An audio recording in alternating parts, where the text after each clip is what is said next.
Welcome back, Awakened Intuitives, and welcome to any new Awakened Intuitives. Natalie here. So we are back to do a pick a pile reading, of course, on this Hunter's full moon lunar eclipse, October 28th, 2023. Of course, it depends on your location, what day and time it's going to occur. So that for me is tomorrow, okay? And so I have some live full moon Hunter's moon in Taurus, along with the lunar eclipse music frequency playing in the background that I do not own the rights to. It's really calming. So I'm going to read you some information about this Hunter's full moon lunar eclipse, and it's not very long. We'll just get into it, read you a little bit out of my book, and we're going to begin with that, then do the singing bowl so we can ground, get connected, stable, connect to that energy and frequency. And then we will do some general energetic messages, then pick the piles and begin with the reading. 3-pile reading this will be, so use your discernment, take what resonates. Whatever pile or piles you feel most drawn to, those are the ones for you. You may feel drawn to watch all of them.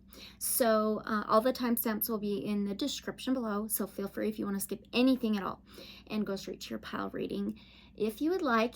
And don't forget to like, comment, subscribe, and share if you are interested in a free personal reading. My email's in the description below. If you're interested in donating for my readings, there is a PayPal link in the description below. Thank you to those who have donated. It means so much. It means I can come back and keep doing more and more, and I just really appreciate you being here, and I'm more happy that you're here connecting and growing with me. So thank you so much. Always have an open mind, always ask questions, unconditional love and light, so be it, and truth is always stranger than fiction. So let's begin by reading the information. I have to timestamp this. We'll do 210. Okay. All right, so the full Hunter's moon lunar eclipse, the October 28th, 2023, depending on your location, what time and date. So it is the full Hunter's moon as well as a partial lunar eclipse, okay?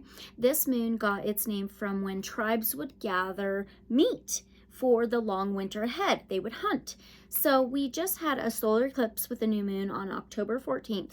The full Hunter's moon, occurs in the sign of Taurus. Taurus rules the second house in astrology of Earth, tangible, material, nature, our world, seeds, plants, things like that. The moon always represents subconscious, dreams, unknown, unseen, beneath the surface, intuition, feelings and emotions, okay? My communication, okay. So when it becomes full, things are revealed, especially in parts of what zodiac sign it occurs in. So Taurus, right? This full moon is also called the drying ice moon, the falling leaves moon, and the migrating moon. In astrology, lunar eclipses represent the light being shed upon the aspects of ourselves that we need to focus on or change. Lunar eclipses are full of emotions, battling it out with our shadow aspects. Eclipses come in pairs, the solar eclipse, now lunar eclipse. Now, the spiritual significance of a lunar eclipse, harbingers of change, evolution. They help us to break patterns and cycles, bringing unresolved emotional issues to the surface. The lunar eclipses, the shadow of Earth falls across the face of the moon, a lot of revelations, a lot of epiphanies. So with the lunar eclipse, the Earth blocks the light of the moon from sun's illumination. That would create a full moon. This resets the current cycle of emotions and allows a shadow to reveal what is hidden in our subconscious or what is keeping us blocked from seeing clearly. It's a powerful time for cleansing. Events may start coming up that are part of a cosmic plan, a guide for us, okay? We may see it coming, we may not see it coming, right? It may come up and you're like, oh, I knew that was going to happen. So, all right, so that's it. Let me read you a little bit out of The Complete Guide to Living by the Moon by Stephanie Gailing. It is so very helpful with lunar things. So this is what the moon represents, what we find nourishing, how we feed ourselves, our emotional nature, how we feel about expressing our emotions, our perception of our mother, our style of mothering, how we were nurtured as a child, how we take care of ourselves and others, our home and what makes us feel at home, our body and how we take care of it, our inner self, what has us feel safe and secure, our connection to the past, instinctive habits, cravings, subconscious mind, a sense of belonging, and the place we return when we want to feel supported.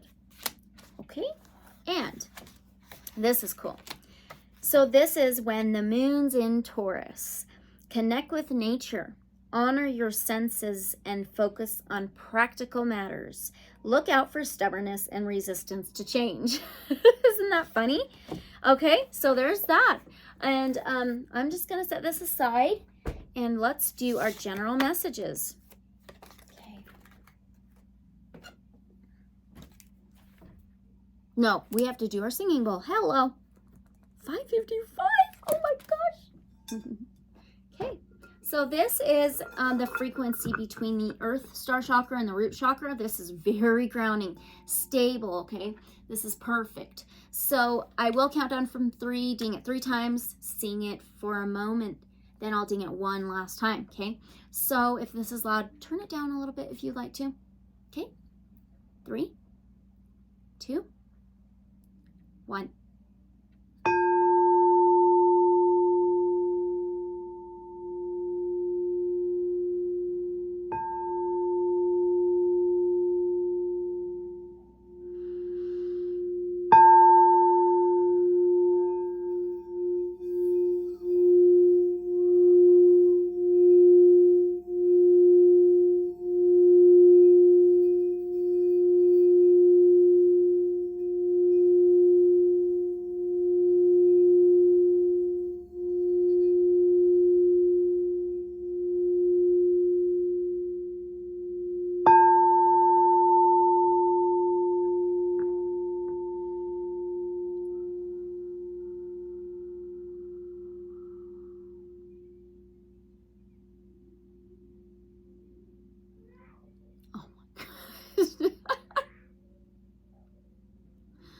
Don't mind my son. He's such a freaking goof.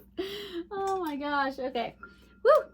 All right. So there's that. Now we can begin with our general messages. Let's do 7:35. Okay. Here we go. So all of the decks I use in this entire video will be linked in the description below. I will tell you what they are. This one is the Angel Wisdom cards. And we always ask Divine, Source Light, Creator, and Guides of Love and Light only. So what general energetic message can we begin with before picking the piles? Oh, and their readings. Oh my gosh, this is so funny. This came up in the last pick a pile reading for Lightworkers messages. You may want to check that out if you haven't yet, okay? I will link that in the description below. Cannot forget. So Lightworkers, pick a pile. Okay. Archangel Zadkiel will help you to find tolerance and forgiveness. He works on the violet ray of purification and transmutation, helping you to release lower vibrations and ascend to a higher way of being.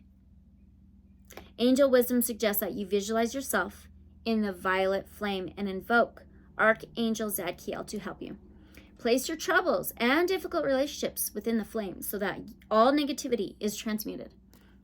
You are blessed to have drawn this card today, for it indicates that you are ready to walk the path of light. Affirmation: I am cleansed within the violet flame. Oh my gosh. It's perfect. It was so perfect for the Lightworkers pick a pile. And it's perfect now. Okay. Oh, I gotta set that right up there. And now from the Awakened Dreamer Oracle. All right. Divine, Source, Light, Creator, Guides of Love and Light only. What's another general energetic message we can remember going into each pile's reading? Okay, I'll take him. I said, don't put those back. Or I heard, don't put those back. Okay. No bees in this bonnet. Nothing can stand between you and your peace unless you let it. Nothing is worth lowering your vibration and losing your peace. Let the bees of upset fly on by. Adopt a no bees in my bonnet policy and revel in the power of your unshakable serenity. Oh, I love it. A lot of energies going on, right? These things that are coming up, our emotions are like, oh, we feel this chaoticness, up, down, back, forth. We feel calm, and then we're like, oh, anxious, you know?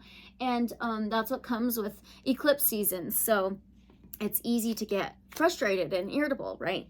So now spread your wings. Give yourself space to move and explore new surroundings. See yourself becoming the butterfly version of yourself, wings and all. Contemplate what it's like to fly, be light, dabble in new things. Feel at liberty to create a little change or a complete metamorphosis. Wow. Perfect with the information read. Perfect. All right, last one from the Shaman Wisdom cards. All right. Okay, Divine Source Light Creator, Guides of Love and Light Only. What is the last general energetic message?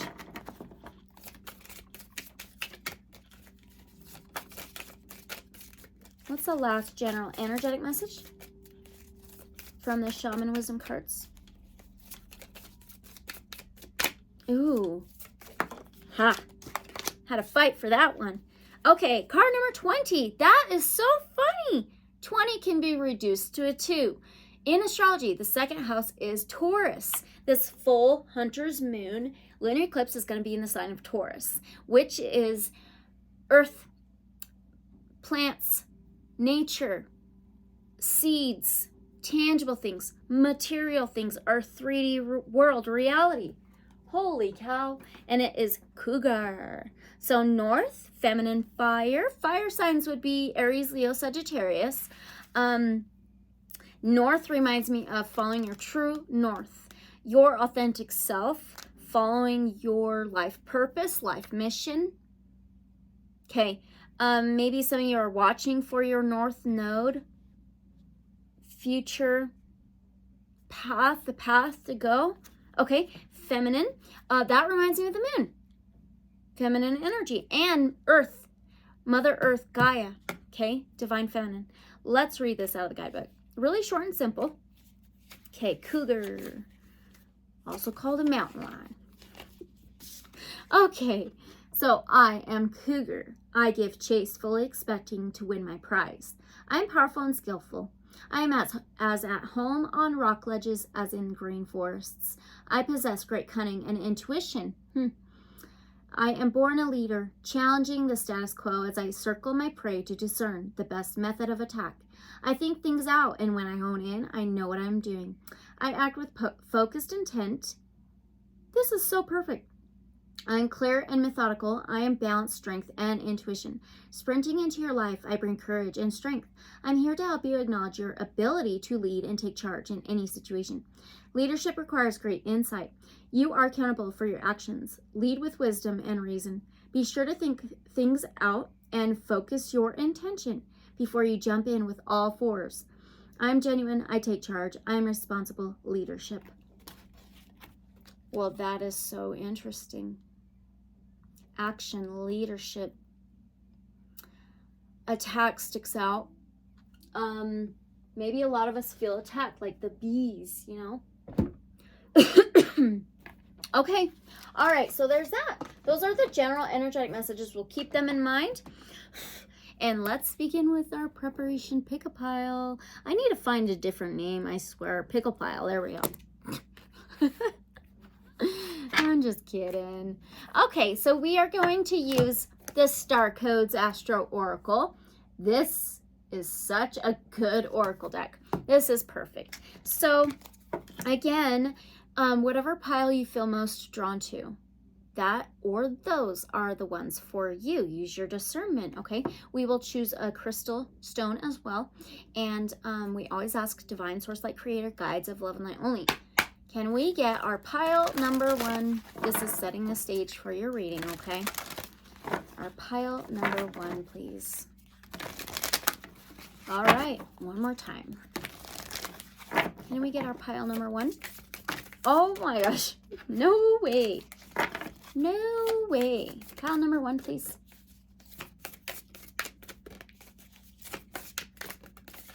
Okay, I'll flip them all over here in a minute. Take a picture so I can give you a moment longer to choose your pile or piles, okay? All right, so now can we get pile number 1 stone crystal?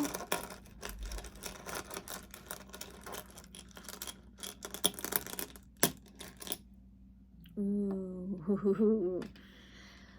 Okay, can we get our pile number 2, please?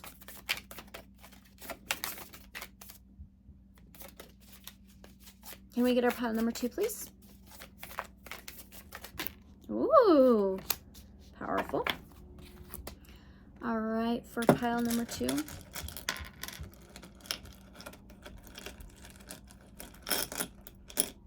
Ha. Okay, and for pile number 3, please. Okay. Pile 3 stone crystal.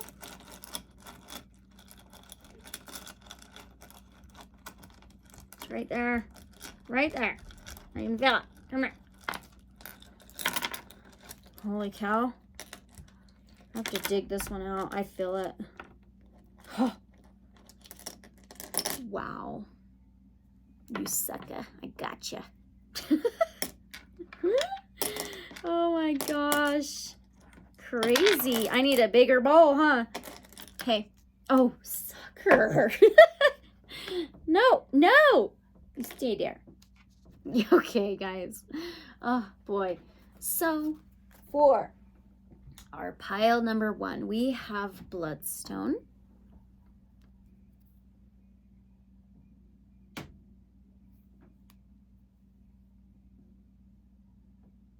Along with card number 34, North Node Future with bloodstone. Okay. For pile number 3, we have kyanite.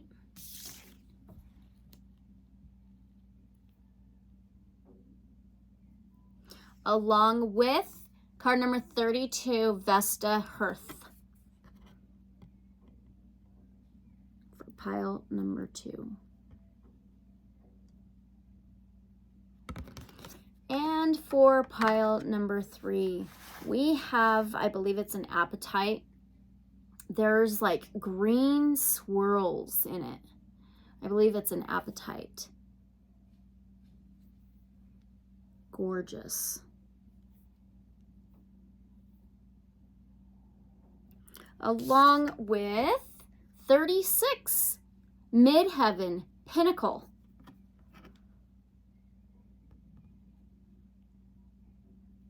That is crazy. We got all 30 somethings. Okay, that's for pile 3. So, like I said, I'll take a picture, give you a moment longer for you to choose your pile or piles. And timestamps are in the description below. Use your discernment, and I'll see you at your piles reading.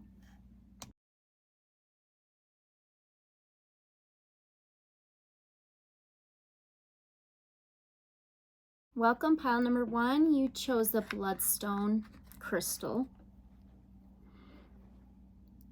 Very beautiful. It's a dark green with tiny little red speckles. Not sure if you can see. Along with North Node, card number 34, Future. I mentioned that earlier. So 34 may be significant to some of you. I have to say 34 is a 7. The 7th house in astrology is ruled by Libra, okay? And Libra, the 7th house, represents the scales. Look at the moon phases. Oh my gosh. Wow. Anyway, this star sticks out as well. The North Star. Anyway, so the 7th house represents the scales, relationships, partnerships, union, harmony, balance, clarity, truth, justice. All right. North Node Future. North Node is your path ahead. It's like your divine destiny, life purpose, life mission, your path ahead in life. And so this is the seed, the intention. What I'm getting is for your future to come. And this lunar eclipse is setting that for you. This bloodstone, the green, does remind me of the heart chakra. The heart, following your heart, speaking from your heart, living from your heart, letting your heart lead the way, okay? The little red speckles, red does remind me of the root chakra a little bit. So stability, structure, leading. Oh, I love it. Okay, so this is setting the stage for your reading, possibly future. Okay, so keep that in mind, and let's read that out of the guidebook. This is the Starcodes Astro Oracle, okay? And it says, the North Node, or Ascending Node, represents a place the soul longs to be, where fate beacons. This is uncharted territory. You don't have a map. The North Node calls you to territory that doesn't have a particular charge and can either be an exciting exploration or start off a bit bland and become more satisfying as you proceed. The lunar nodes are the points on the zodiac where the moon's orbit crosses the ecliptic when the moon, sun, and earth exactly line up here. Are you kidding? That's what this lunar eclipse is? Wow. Okay. A shadow mysteriously covers the sun or moon and creates an eclipse. How? How did you get this card? Oh, pile one. My gosh. Okay. Where am I? The ancients thought a giant creature cast those shadows and referred to the nodes as the head and tail of a dragon. The point where the moon heads north is called the North Node, the dragon's head, and calls you forward. Action. Think about where you'd like to be and what you'd like to be doing in 10 years, and make this a beacon that guides you through the time in between. Notice what that piques your curiosity. Notice what that piques your curiosity, oh my gosh, curiosity. That's something that excites and beacons you, even if it's unfamiliar. Practice beginner's mind and learn the basics. Some people may resist your change and tell you to stay in your lane, but that is just their discomfort talking. Advisors, friends, or employees who were once perfect for you may no longer be the companions you need on this fresh path. If they truly wish the best for you, they will eventually celebrate as your world expands. If your field of expertise feels too small or confined, branch out and explore new territory. Along this path are people you need to meet and situations that push you out of your comfort zone and call you to your soul's growth. Challenge. It can be scary to leave familiar territory. Even people who love you may resist your evolution if it could pull you away from them. Gift. New beginnings dawn and your fate awaits. This path may start out with uncertainty, but it will become more solid and delicious as you progress. Wow. I heard the sweetness of life. Okay, delicious. Sweetness of life. Very interesting, Powan. How cool is that? So we're going to begin with the Shadowscapes Tarot. I pick out all your decks. I have 2 Tarot, 4 Oracle, along with some other ones to end the reading. So I have them always picked out before the reading. So Divine Source Light Creator, Guides of Love and Light Only. First question is, what is going to be revealed to pile number 1 with the full Hunter Lunar Eclipse Moon? We're going to pull 2 cards. I just seen Aries Emperor card. That's stability, structure, leader. Anyway, what is going to be revealed to pile number 1 with the full Hunter's Moon Lunar Eclipse? What is going to be revealed to them with this lunar eclipse? No.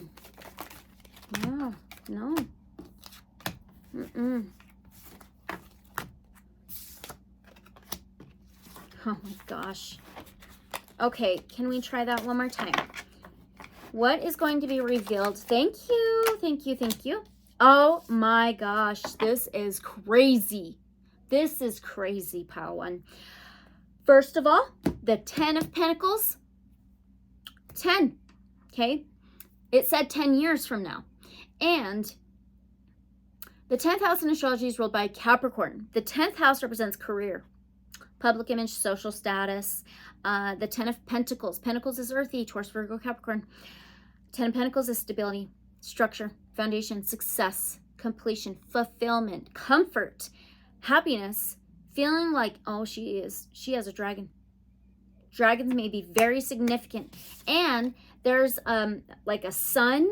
It's like this, oh, what do you call it? Stained glass. But there's like a sun, there's some stars or planets around it, and then there's another like pinnacle down below, and then another one. It almost looks like an alignment, aligning up. Everything's aligning. Oh my gosh, 10 of Pentacles, stability, structure. It can be home, family, community, and group, okay? And then you have Tower, a major arcana. Major arcanas are life-changing events. It can be consequences as well. Like nothing will be the same. So the Tower is Aries, Leo, Sagittarius. It's fire energy. It's the number 16 of the major arcanas. What is a 16? A 7. The 7th house again. 7th house. The scales. Things balancing out. Union, harmony, truth, clarity. Oh my gosh, karma. So the Tower is a crumbling of a faulty foundation for one. So you can have that 10 of Pentacles, the very strong foundation and structure to build that strong foundation. It can be an upheaval. It can be lightning striking. It can be a sudden unexpected change, transformation. Nothing will ever be the same, but it is to build a better foundation, a better structure. There's a castle in the background. So here's the 10 of Pentacles. This is what's going to be revealed to you. Look at the dragon. Amazing. Holy cow. And then the Tower.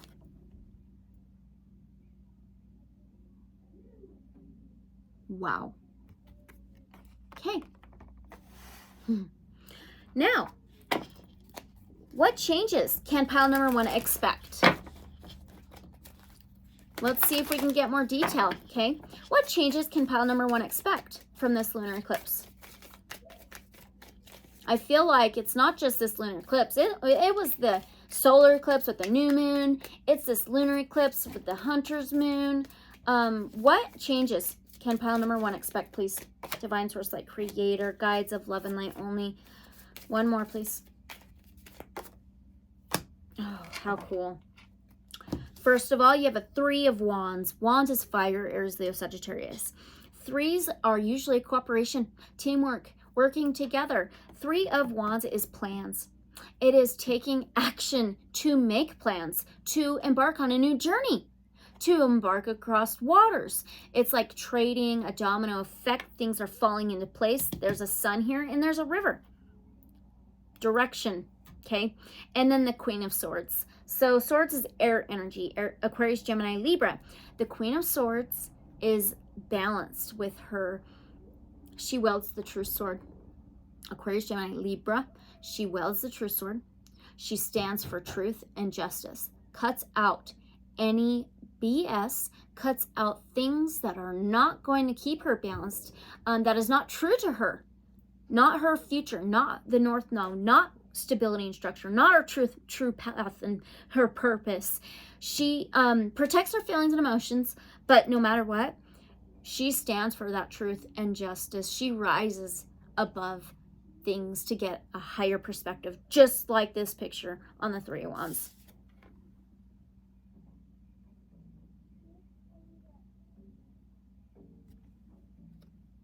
So that's going to be the change. And the Queen of Swords can be the mentality, the thoughts, the beliefs, even communication and words. All right, so I'm going to use another tarot deck. This one is Unveiling the Golden Age Tarot. Okay, Divine Source Light, Creator, Guides of Love and Light only. How will pile number 1 feel about what's being revealed? How will pile number 1 feel about what's being revealed with this lunar eclipse?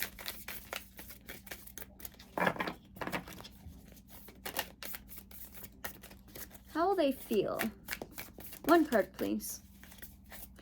Okay. Card number 26. 26 may be significant, but 26 is an 8. The 8th house in astrology is ruled by Scorpio. The 8th house represents deaths, rebirths. It's like a tower. Nothing will ever be the same. There are cycles ending for new cycles to begin.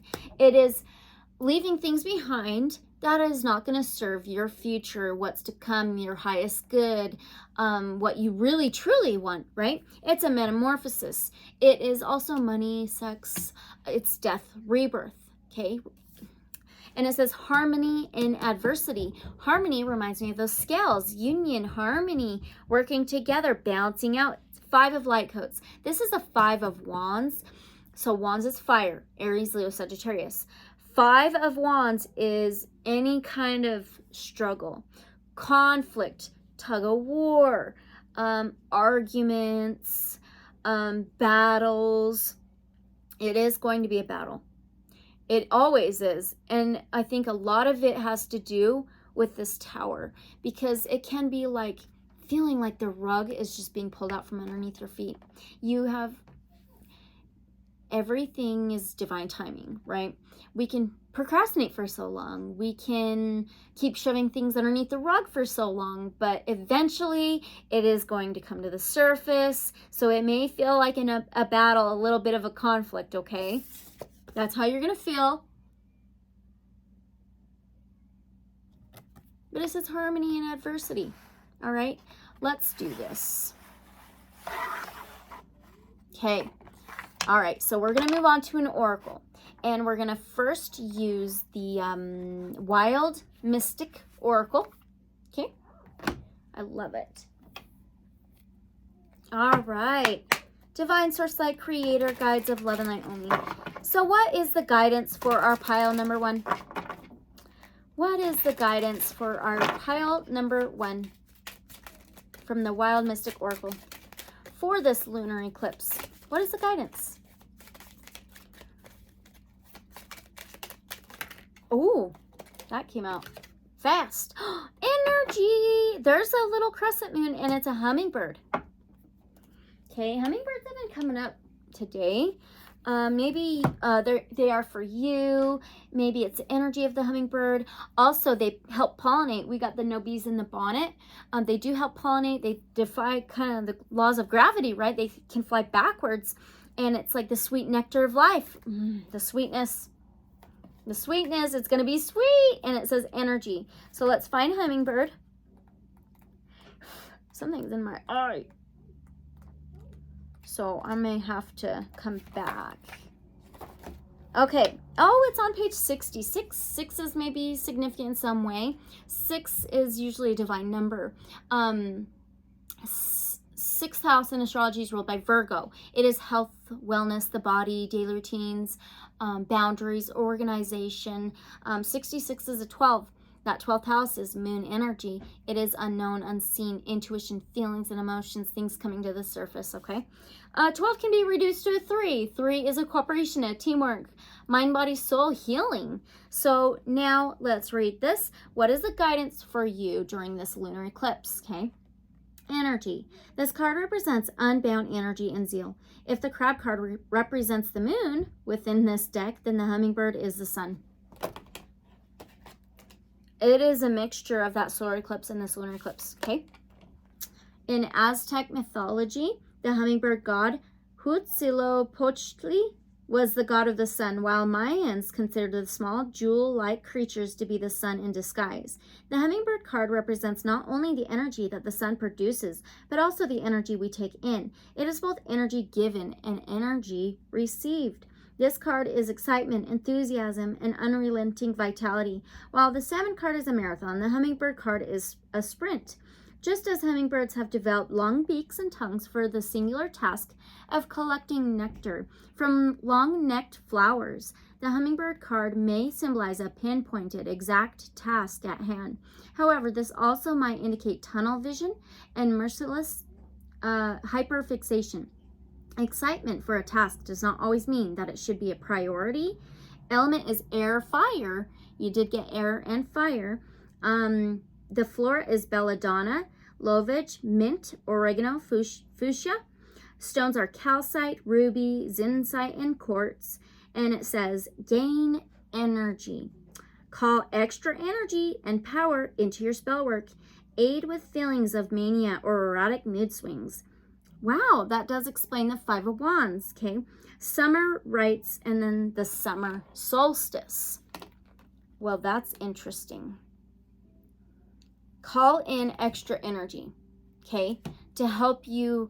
I feel this is to help you keep being motivated, keep taking action, keep leading the way. You may feel depleted a little bit here and there because this inner conflict, this kind of like tug of war between the solar eclipse and the lunar eclipse. And I mean, that's a lot for a lot of us, right? That's definitely significant for a lot of us. So there's that. Now, let's go back to the tarot for a moment. And this one, what can pile number 1 expect to happen from this lunar eclipse? 2 cards.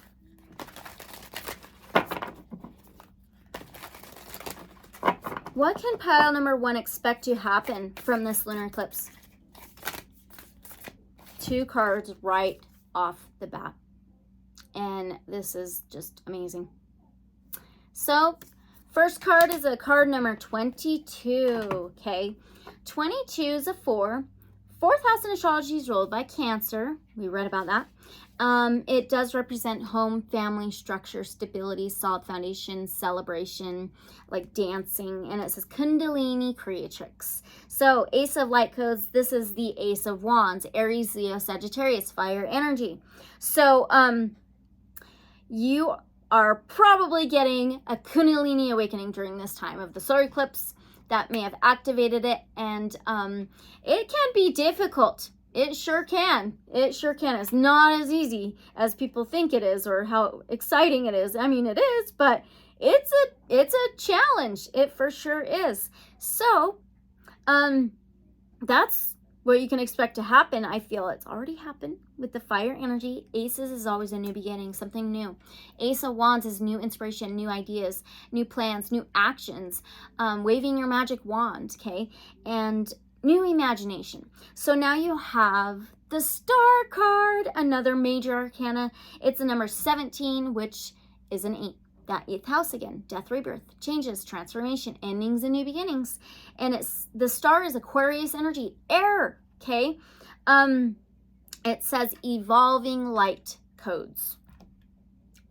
You may be seeing light language, DNA activation. So the Star is healing. It is channeling universal energies. It is vulnerability in a very healthy way, okay? It can be star family, messages from the stars. I'm getting, with the solar eclipse and this lunar eclipse, I feel this is activated, this awakening, Kundalini awakening, and healing for you. And you may be getting like a DNA activation, DNA upgrade. Oh, that is so awesome. Okay. So there's 22, Kundalini creatrix, Ace of Light codes, the Ace of Wands. Okay. There's that one. And the 17, evolving light codes, the Star. This was what you can expect. That's amazing. Big deal. All right.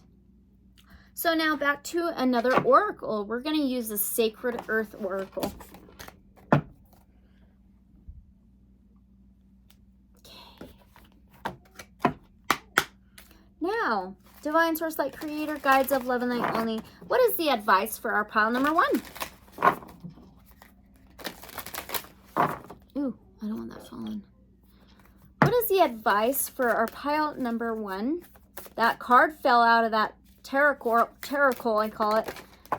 And it was the Ace of Swords, Ace of Air. Where is it?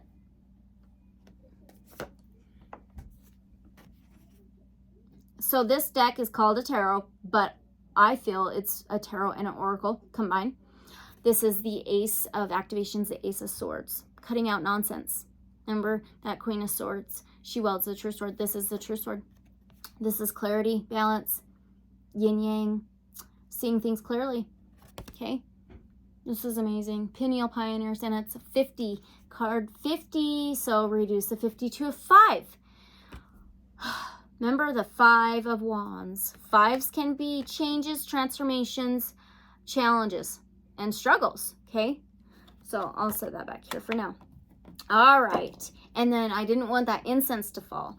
This is crown chakra incense. Ascending. Oh my gosh, this is so cool. All right, let's keep going. What is the advice for our pile number 1, please? What is the advice for our pile number 1? 1 card, please. What is the advice for our pile number 1?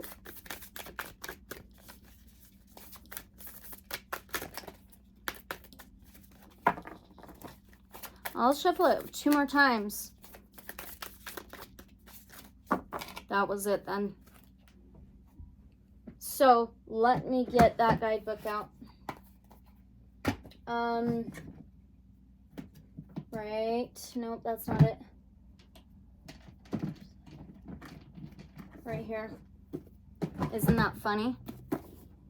Okay. So let's find, oh, activations. Here we go. 3 Ace. Here we go. Pineal Pioneers. So this is it. This is your card. It already came out. So what is the advice? It says third eye chakra guardian. Ace of activations. Breakthroughs are happening and your awareness is expanding. With this clarity comes fresh new beginnings motivated by original thinking. The new paradigm is upon us and new ways of seeing and interacting with the world are emerging. Pioneering new systems, inventions, and ways of creating our realities are unfurling around the globe. This card represents intellectual abilities and mental power.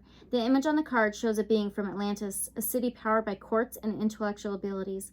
This was long before it was decided that destructive fossil fuels were the way to power reality. Quantum physics and crystalline coherence led the way. There was an awareness of divine, intuitive spirit in everybody. Nature's forces were revered as a source of inspiration before they were exploited, leading to the civilization's downfall. Receiving this card in a reading is a reminder of the powerful energy of creation and destruction. Wow. You even got that Tower card. Okay. Our world's unbalanced structure based, oh my gosh. Unbalanced structure, that tower? Crumbling of a faulty foundation? Absolutely. Okay. Structure based on finite resources and inequality among Earth's inhabitants is falling away, making way for the new. It is time to stand up for what we believe in. This may mean walking away from situations that are no longer in alignment with your inner integrity. It is a time for creating new realms in the direction of the world we want to see. Absolutely. Although we may be told that we can't make a difference, we can. It starts with how you treat your neighbors and those in your community, what you financially and mentally support as a significant impact on the world. It is time to pursue graceful truth. This allows you to dance, bend, and flex during these times of uncertainty. Releasing your attachments and honing new habits in your daily life will energize and empower you in new ways you may not have imagined. This card also signifies the third eye chakra and is one of the chakra guardian cards. It represents intuition, imagination, limitless understanding, and the bridge between wisdom and consciousness. When we activate our minds with this frequency of inner standing, we access all information in the cosmos. Oh my gosh. Everything is available to us. This is how I received this oracle deck and the information in this guidebook. This awareness is beyond the mental chatter, the stories we tell ourselves, and the limitations of our fathomable human comprehension.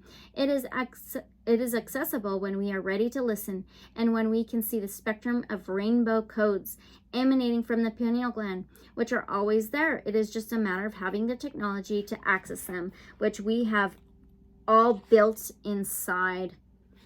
And it says color is indigo, position between the eyebrows, themes for a cross-reference reading, enhancing your imagination, intuition, seeing clearly beyond illusion. What? Holy cow. That is absolutely perfect. So freaking perfect. Okay. That's the advice. Okay. Cut out all illusions. When things come up and you know it's the truth, trust that. Follow your intuition, right? Now, work on your third eye, okay? Let's keep going. So we are going to now use the Divine Animals Oracle deck. This one is what is the news cycle coming in for our pile number 1 from the Divine Animals Oracle. What is the news cycle coming in for our pile number 1, please?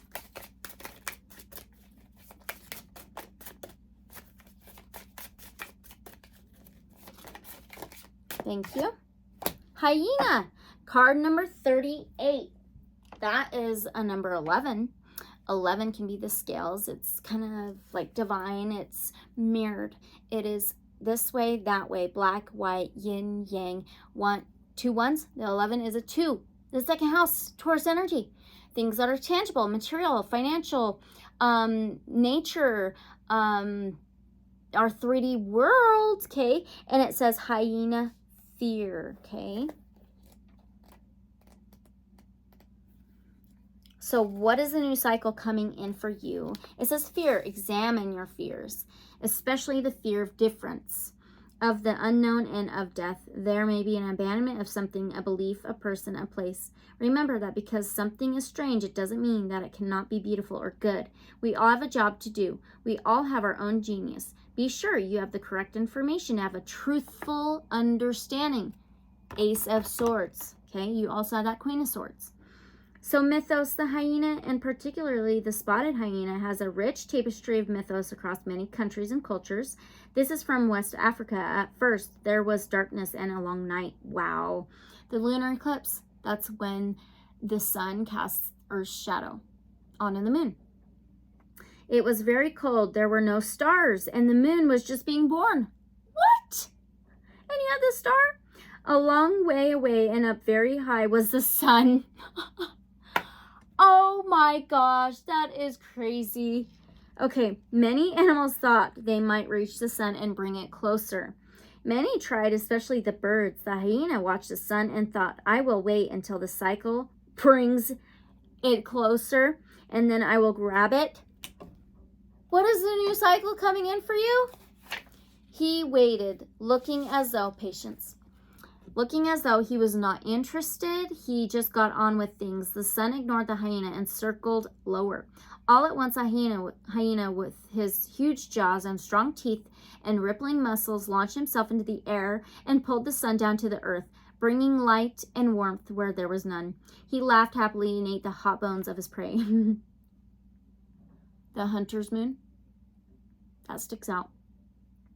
This mythos is from the Meru of Kenya. The supreme god Marungu wanted to tell the people that they would be reborn after they died. He decided to send Mole to the people to tell them. As Mole began his travels, he met Hyena, who asked him, Where are you going, friend Mole, and what are you doing? Mole explained the message from Marunga. Hyena was shocked. Well, this cannot happen. If people are not to die, then hyenas will have nothing to eat. Narrowing his eyes and baring his great teeth, he told Mole, If you tell the people this thing, I will eat you. I will find you and I will eat you. Mole was so afraid that when he came across humans, he told them that after they die, they will not be reborn. Mole then went back and told Marunga what he had done. The god punished Mole by making him spend his life away from all under the ground and only coming out at night. The hyena still has plenty to eat. The animal, it is easy to look at the strange and somewhat brutal shape of a hyena and feel that it isn't a pretty animal that doesn't have much to offer. Nothing could be further from the truth. Wow. Contrary to popular belief, the spotted hyena is more likely to be a predator carnivore than a scavenger. The big frontal cortex in their brain indicates an extremely intelligent animal with highly advanced problem-solving abilities. I think so for you. Yeah. They hunt in teams, and scientists have observed them making future preparations for hunts. Hunter's moon, which indicates they cannot understand time, strategy, and hunting cooperation. Hyena society is a matriarchal one, with females being larger and more dominant than males.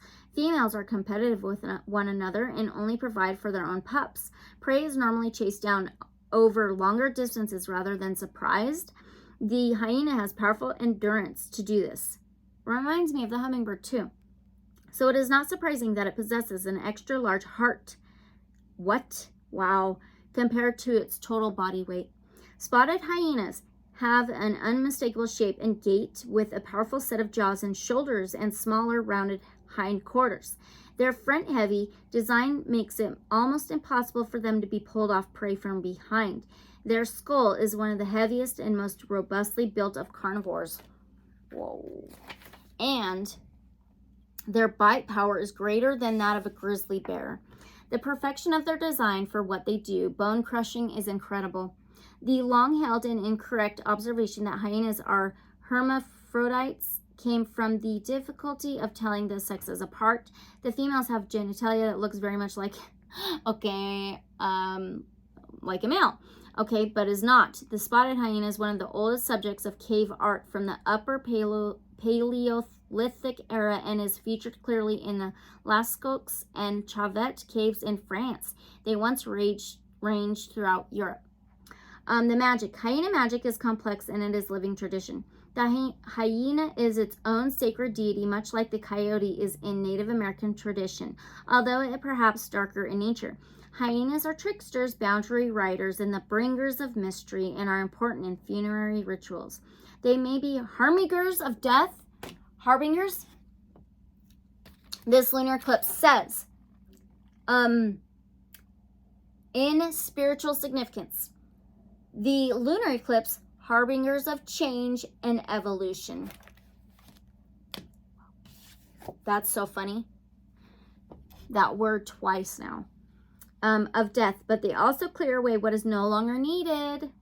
In Nigerian traditions, hyena masks are worn to signal the end of rituals, which reflects how hyenas clear up dead things, bones and all, and everything is finished. Some societies take this literally, with the Maasai of Africa leaving their dead out to be consumed by hyenas. If a corpse is rejected by a hyena pack, it means social and spiritual disgrace. For some, hyena magic also extends to the integration and balance of masculine and feminine energies. The Bambara people of Africa employ the imagery of the hermaphrodite hyena to signify the transformation of a neophyte into a fully initiated man, a powerful symbol of the unification of masculine and feminine symbology. Colors of white and red, bone, sun, death, sun, magic.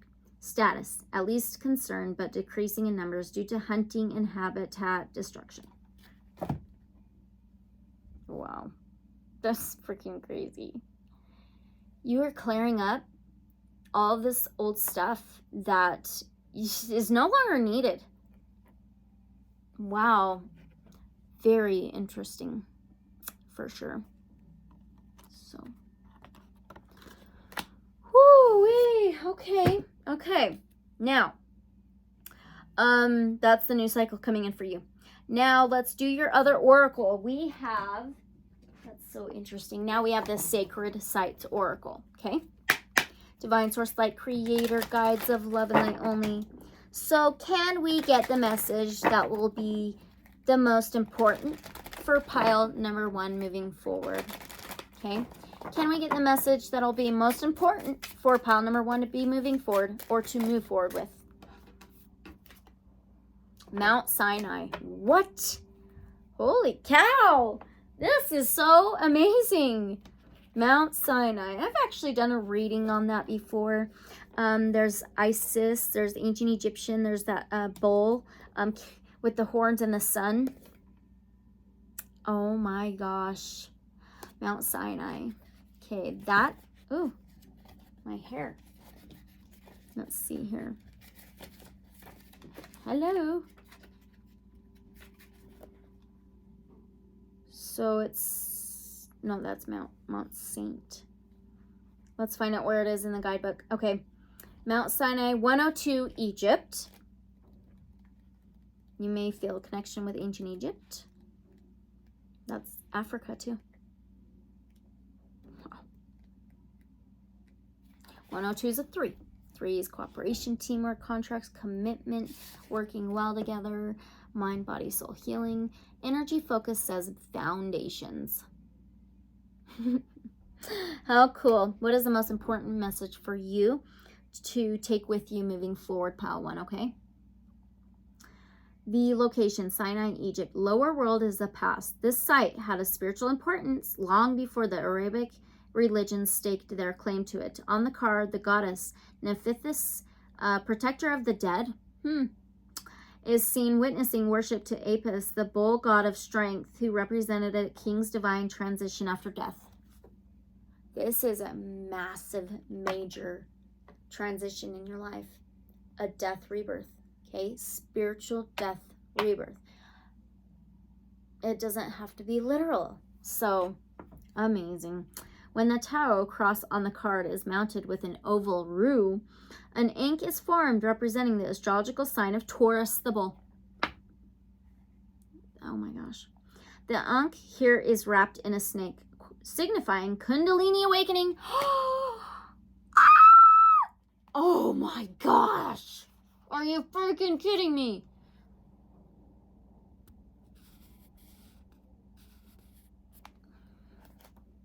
How do you explain this stuff, you know?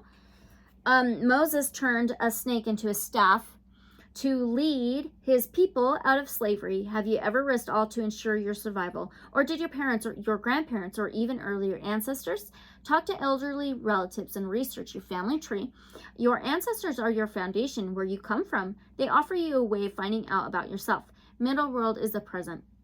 Today, there's a Greek Orthodox monastery at Sinai where it is said that Moses, having left his royal life behind, received 2 tablets of stone inscribed with the 10 commandments.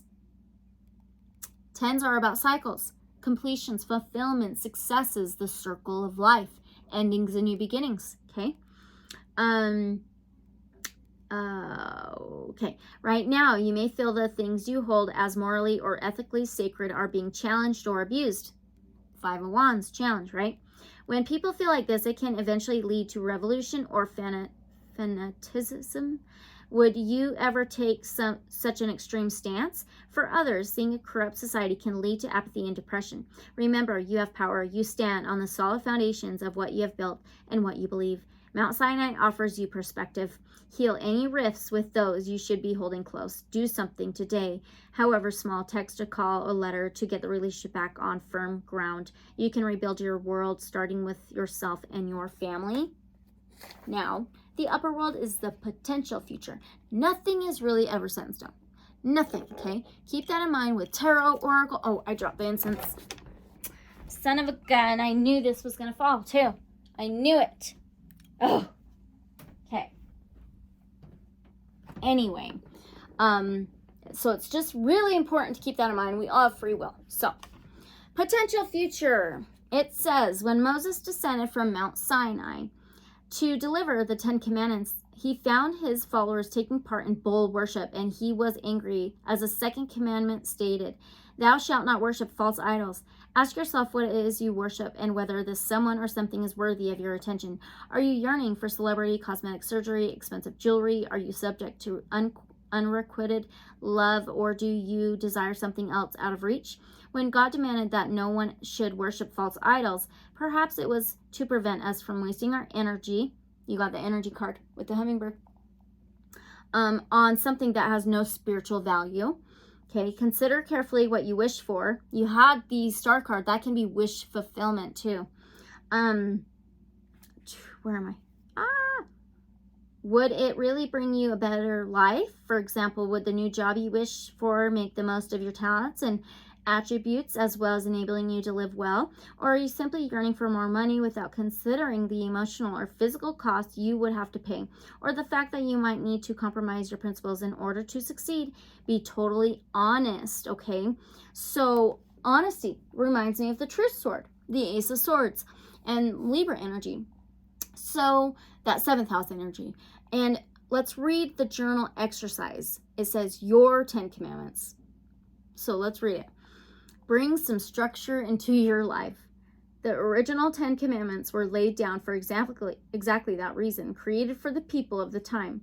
Our culture today is very different, but it is still useful to have rules to stick to if they serve your highest purpose. If you have certain aspirations or dreams, think how you could best achieve them. What do you need to eliminate from your life in order to be the best that you can be? What do you need to do to find success, love, happiness? In your journal, make your own 10 commandments, a list of all of the actions that will help you to stay on the right path of your personal journey. Whether you decide to try to listen to others more or to stop deliberately causing pain with words or deeds, think of these commandments as friendly advice rather than as demands. Okay. That's wild. It's just like way more and more and more confirmation. Okay. So that's an important message that'll help you to keep moving forward. Okay. So we are going to pull last messages. These are simple, short. We first have the Shaman's Dream Oracle. Okay. So divine source, light, creator, guides of love and light only. Thank you so very much. Can we get a card, another confirmation, any other information for our pile number 1 throughout this lunar eclipse? This lunar eclipse. Oh, I see stepping stones, but it's, ooh, it's like mirrored 2 different worlds. Amazing. Card number 57. Okay. And it says unmarked trail. There's an unmarked trail that's yours. And it says revelation. Are you kidding? That is so cool. And 57 is a 12. The 12th house is Moon Pisces energy. The 12th house is subconscious, the dreams, the unknown, unseen, under the surface, intuition, feelings, emotions, mysterious. Things are going to be revealed. Unmarked trail. That is so cool. All right. Where do I put it? Now we're going to pull this. These are just like sayings, kind of like affirmations. I call them flower affirmations. I have no idea what it is. Anyway, so let's see what we get. And then we're going to do a crystal stone card. All right. Divine source, light, creator, guides of love and light only. Can we get, oh, perfect. All right. It says, if you hear a voice within you, you say, you cannot paint. Sorry. If you hear a voice within you say, you cannot paint, then by all means paint, and that voice will be silenced. That's by Vincent van Gogh. Maybe you've recently seen a picture of his artwork, Vincent van Gogh. The stars, very interesting, right? That's just crazy. You are the canvas of your own life, co-creators. All right. So now last one. These are the MoonMountainGems crystal cards addition to something like that. Just to see what stone, crystal, gemstone you get. And you can look into getting one. If you have one, you can wear it, work with it. If you just need to hear the message of it. Okay. What is the stone, the gemstone for pile number 1? Thank you. Covalite. Covalite, it says chakra, third eye. The covalite is for the third eye chakra. And you got that pineal perspective, right? The Ace of Swords, pineal gland, third eye. Covalite, work with your third eye. It says chemistry, found in plates, masses, and sometimes crystals, typically indigo blue, found with iridescent of other colors, beneficial for mental clearing, communication, creativity, just like the paint, problem solving, anxiety, rebirth, digestion, eyes, ears, mouth, birth, cancer. Wow. And it says healing properties. Covalite helps energy to keep moving, detoxifies, and removes stagnant energy. A useful stone in meditation. It harmonizes the body and releases anything that holds you back. It enables you to be satisfied with what you have and promotes rational thought. Holy cow. That is amazing. Okay, pile number 1. This was your reading for the full Hunter's Moon lunar eclipse of 2023. All right. But always just take what resonates, leave whatever may not resonate, use your discernment. As always, thank you so much. Don't forget to like, comment, subscribe, and share. Where was that? Right here. I wanted to show you that one. And I would love to know how this resonates for you in the comments below. You can also email me, and my email's in the description below. And as always, unconditional love and light, so be it. And I will see you guys in the next reading or video. Thanks so much. Pile number 1. Here's your bloodstone. Bye. Welcome, pile number 2. You chose the blue kyanite, and it has some black kyanite in it as well, which I freaking love, along with card number 32, Vesta Hearth. What a beautiful card. Oh my gosh. Oh, it's so pretty. I love the rainbow. Anyway, so 32 may be significant to some of you. I did see 23 on the time. Anyway, so 32 is a 5. 5 may be significant. 5s are all about changes, transformations, transitions, challenges, a bit of struggles, okay? And the 5th house in astrology is ruled by Leo. The 5th house represents, Leo's a fire sign, but it represents love, pleasure, creativity, passion, amusement, the heart, courage. Okay, so this is setting the stage for your reading, the Starcodes Astro Oracle. Let's read this for you, and then we'll move on to some Tarot and Oracle, okay? All right, Divine Source Light Creator, Guides of Love and Light Only. So 32, Vesta Hearth. Vesta calls you to be a hearth fire, to share yourself for the benefit of all, but still have enough energy left to live healthfully and give again another day. The second largest and brightest asteroid between Jupiter and Mars was named after Vesta, oldest goddess of hearth, home, the family, the center of a strong community. The fire in her temple was never allowed to go out, and the fire in the hearth of every home was sacred to her. She did not get involved in politics or the misadventures of the other gods. Action. Evaluate yourself and your life. Each human's task is to help reduce the total suffering on earth and increase the total joy. Your joy and suffering matter as much, neither more nor less than anyone else's. Do not burn yourself up for another's cause, nor withhold your warmth, but share what you have to offer. This is not a situation where you need to take sides. Come back to the center, to the flame. Ooh, we did get the violet flame in the general messages. To your hearth and your core values. Focus on that center flame instead of the personalities involved. Remember what matters. Find that deep calm within. Light a candle with a prayer and use it to bring your focus to the center and let the rest fall away. Then decide, advise, and operate from there. It may be time to take a retreat, a chance to clear yourself, clear your energy fields, cleanse your environment, reclaim your temple. If a relationship is truly of value and important to your soul, the person or team you're involved with will honor your process. Challenge. Vesta warns you to share yourself rather than sacrifice yourself.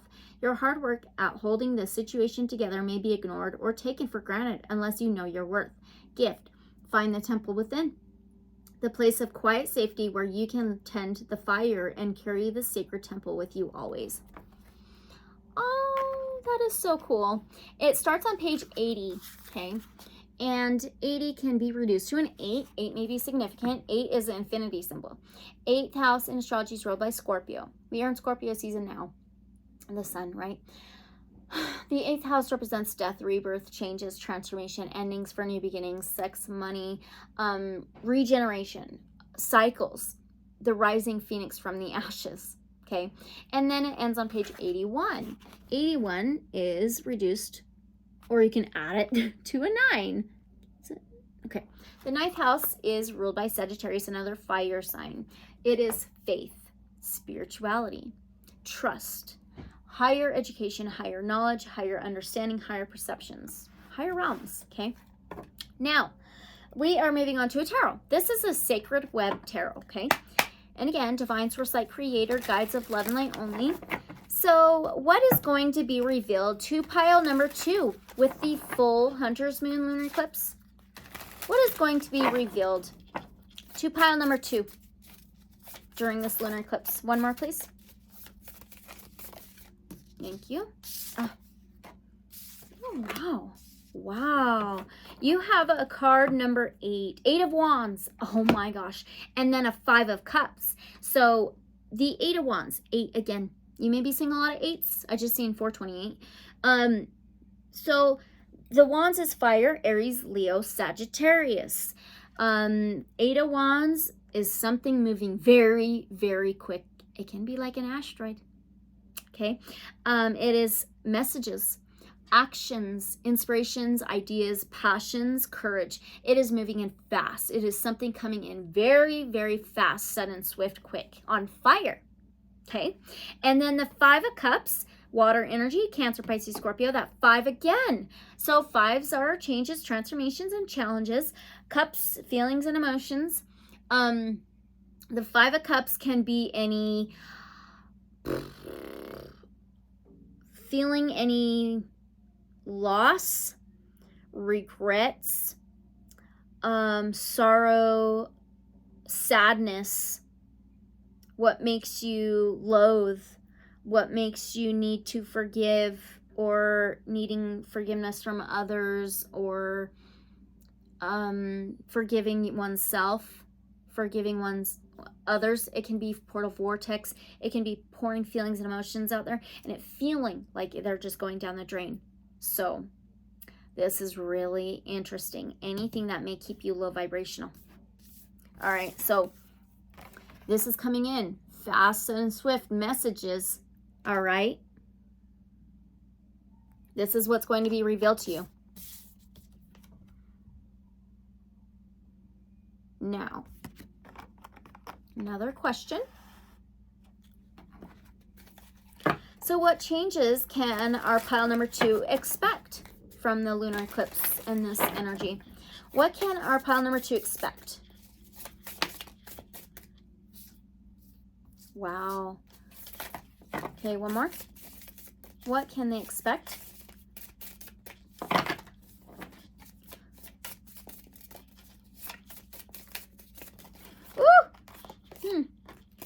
One more, please. What can our pile number 2 expect with the energy of the lunar eclipse?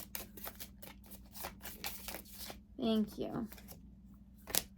Wow. Very interesting. Okay, so we've got, I just want to get this book out just in case. We got the 4 of Cups now. That is so weird. 5 of Cups and 4 of Cups adds up to the 9 of Cups. So 4 of Cups is not seeing the bright side of life, not acknowledging how far you've come, not acknowledging and seeing the comforts in your life, the successes, the already achievements, the positive things, being in the present, okay? And then now you have a student of Earth. I believe it's a page. Let me double check. This is still newer for me. Oh, is it a knight? Nope, it's a page. Okay, it's a page of Pentacles. Okay, so Pentacles is earthy, Taurus, Virgo, Capricorn. So pages can always be a younger type energy, and it could be inner child type stuff, childhood, but it's always something new, a message, an opportunity, and an offer. Even the 8 of Wands can be messages. So the page of Pentacles is being able to plant new seeds, plant new intentions, to be able to nourish that seed, to work on it, to create from it, so you can reach fruition, reach the achievements, reach the accomplishments. There's patience in this work, this process. You may not be seeing this coming in during the lunar eclipse. This is a new opportunity. This is, forgiveness is big. It's huge. There's a Scorpio symbol here, or a Scorpio image here. Scorpio, the 8th house. 8th house is ruled by Scorpio. Death, rebirth, changes, transformation, endings and new beginnings, cycles, okay? The rising phoenix from the ashes. Whoa, this is so interesting. So this is the changes that you can expect, is that from not seeing these opportunities,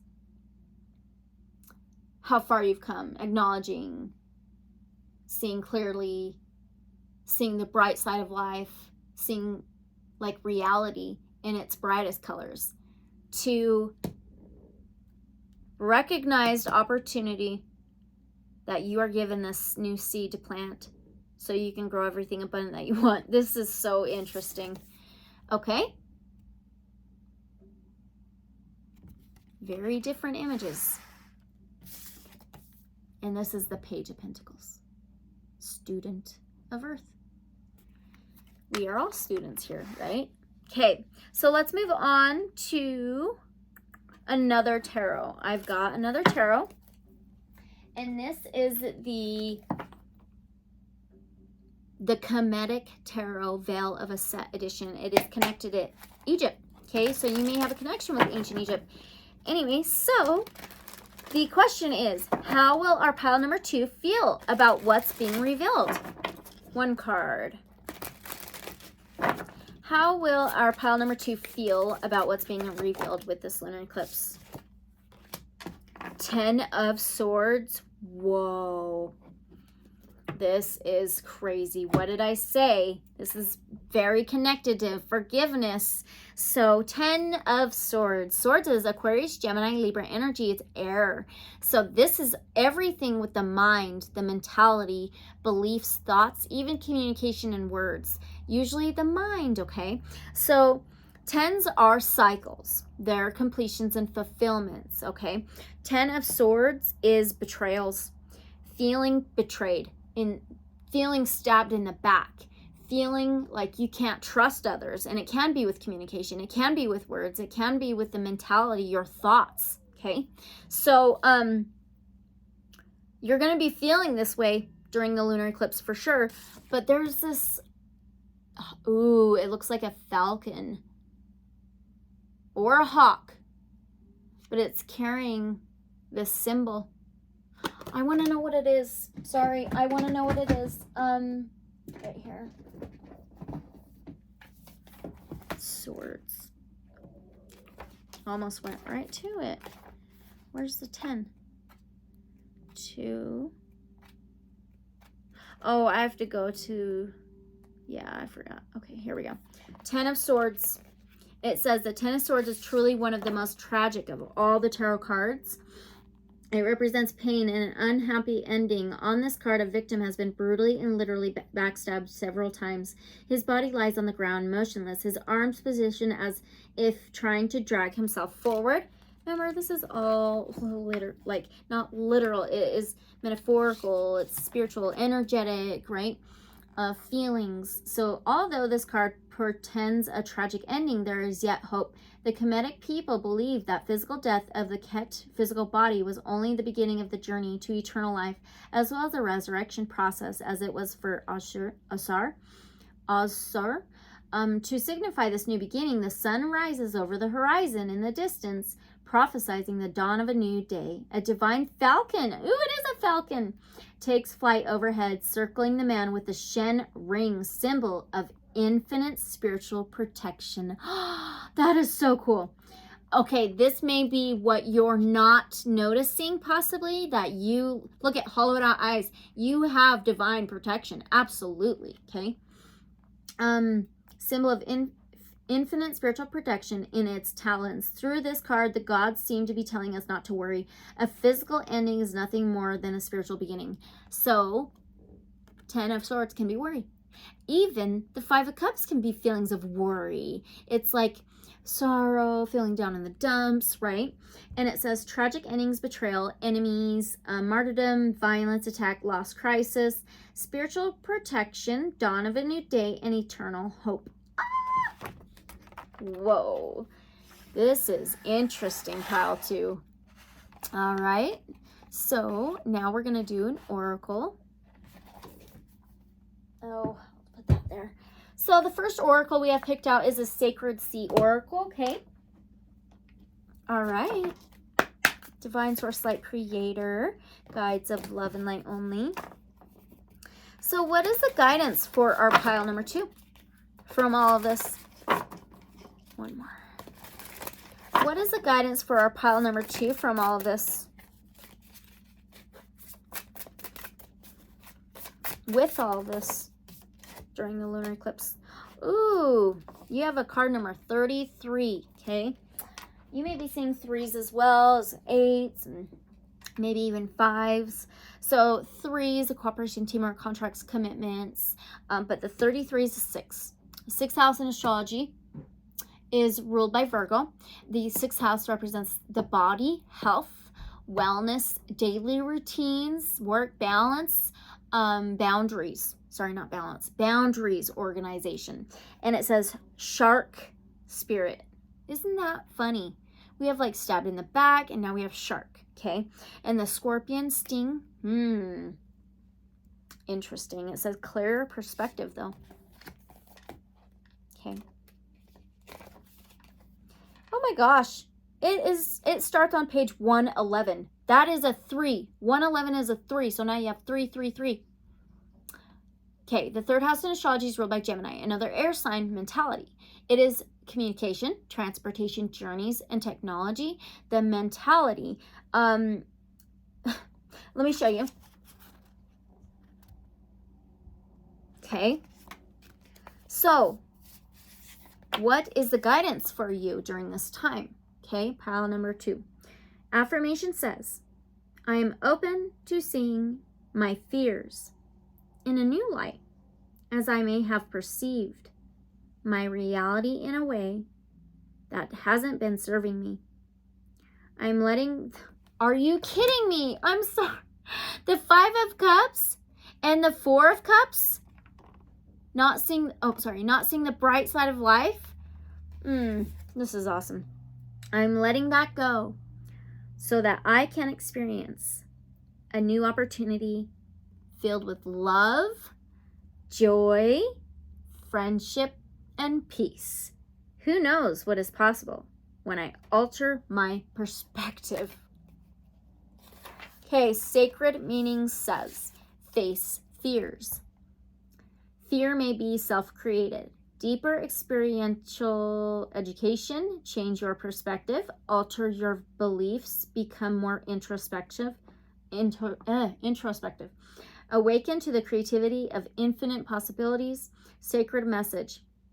How exciting that the shark spirit has surfaced for you. That's interesting, surfacing. The sacred shark spirit is one of the most misunderstood fish in the sacred sea. This epic being of strength, power, and force has a majestic message for you. What do you think you may be seeing may not actually be real? Wow. Contemplate aspects of your life that appear to be filling you with fear and use a sacred sea ritual to dive deeper into this introspective self-discovery. You may be shocked by what you uncover. Are they really truths, or are they actually self-made or society-based myths? Sharks are kind, docile, peaceful creatures that are ready for you to see them as such. Even being able to shift your fears around the actual shark spirit essence can transmute eons of misguided fear and suffering within your own personal life, along with the collective consciousness. What fears can you face to make your reality a more peaceful place? The ritual says, take a moment to meditate on the energy of the shark, honoring all of your preconceived ideas, experiences, and feelings about them. Question whether they are truths or myths or manifestations of fears, misuse, power, or horror. Breathe deeply and see this within yourself. Are you willing to change the fabric of your reality by changing the way you think and perceive it? Are you willing to release these notions to allow for a new perspective and experience? Do you want to be freed from fear and make room for joy and happiness? What do you get to realize, let go of, and burn up in that flame? Burn up in order to make room for infinite possibilities of grace, ease, and joy into your life. These answers can be as potent and powerful as a shark spirit itself. Welcome this new perspective, as you never know what magical opportunity awaits you on the other side. Opportunity. Wow. Whew, wow. That is so freaking cool. Okay. So, what is next? So that is what guidance, okay? Now we're going to go to the tarot again. The Kemetic Tarot, Veil of Aset. So what can pile number 2 expect to happen from this lunar eclipse? What can pile number 2 expect to happen with this lunar eclipse?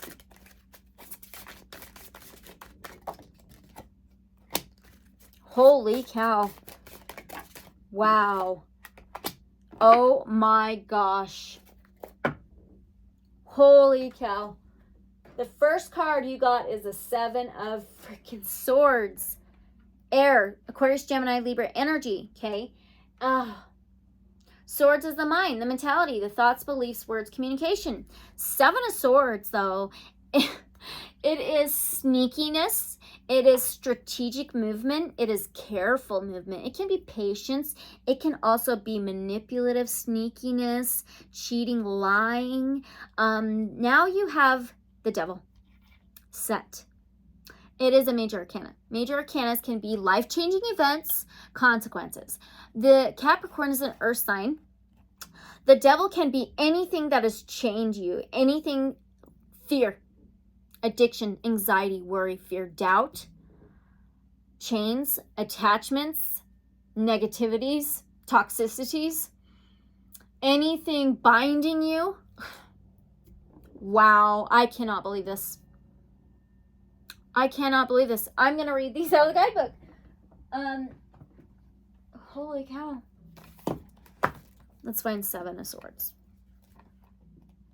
This is crazy. So what was that? What can you expect? Wow. Oh, that was 7. Seven of Swords says, a Seven of Swords shows a man sneaking away while stealing swords from the sword maker's shop. He smiles proudly at his deceit and he glances at the 2 swords he is leaving behind. The sword maker and his apprentice do not notice a thief as they are busy with the task at hand, earning their living honestly.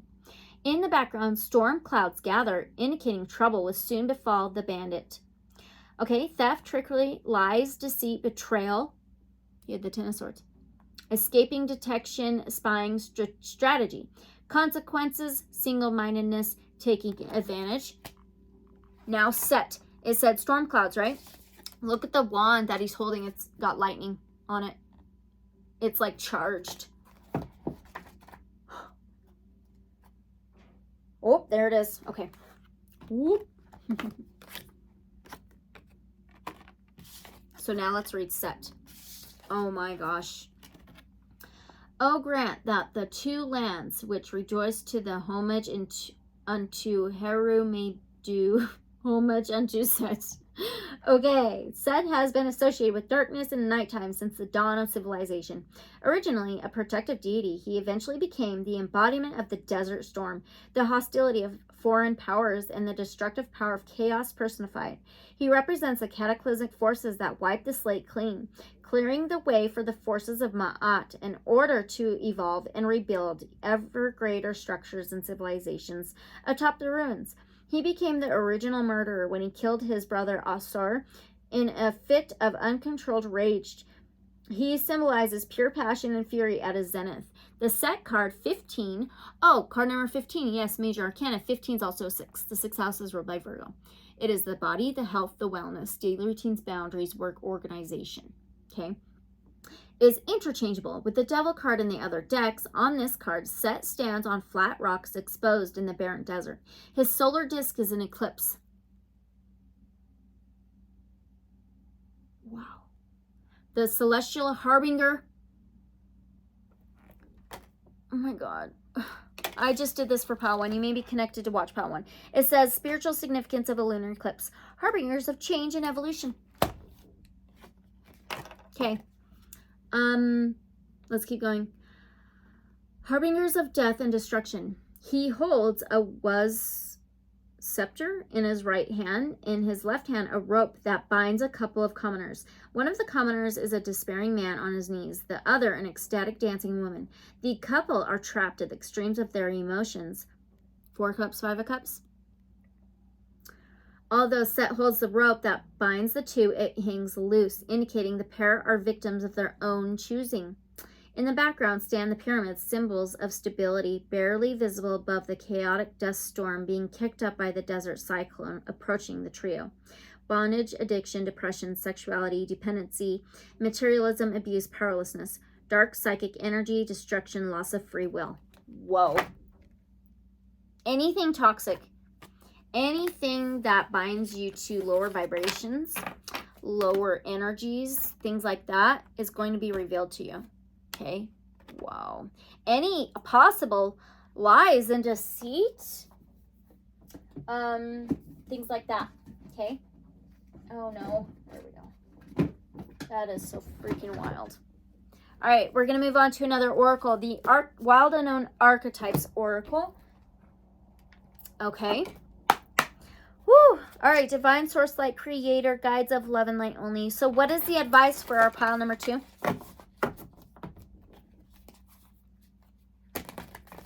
I just seen the Hunter. This is the full Hunter moon, the lunar eclipse. Let's see what we get. What is the advice for our pile number 2? We have the Mask.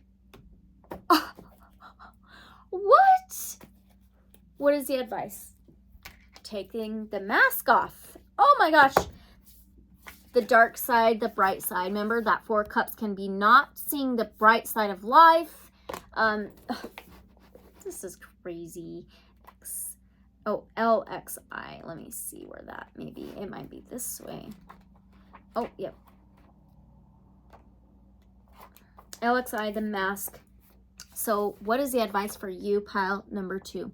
It says the persona, the performance, the reveal. Reveals what has been suppressed.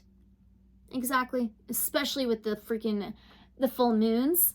As the Zen koan suggests, meditate on your original face, the one you had before your mother and father were born. We often think of a mask as something that conceals our identity, yet contemplate the possibility that the mask permits our true identity to be revealed. It allows. The mask gives voice to that which was previously rejected. When this card appears, enact the side of you that is seeking expression, yet was never given a role to play on the stage of your life. You are in the realm of theater, so anything is possible. Speak with the other's voice, embody the other's limbs. You are taking part in the ritual of expanding the self. There may be mischief and deception around, and others may be trying on new masks too. No one is sure who is who. It's likely you've become so attached to a single mask that you need to fall face forward into this perception-bending time and trust it.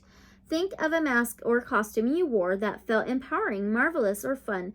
Who was it you were being? Is that who still is within you? It's a time of reflection, a time of introspection, okay? Wild. Very, very, very powerful energy, that's for sure. So now let's go to another oracle, the Higher Self Oracle.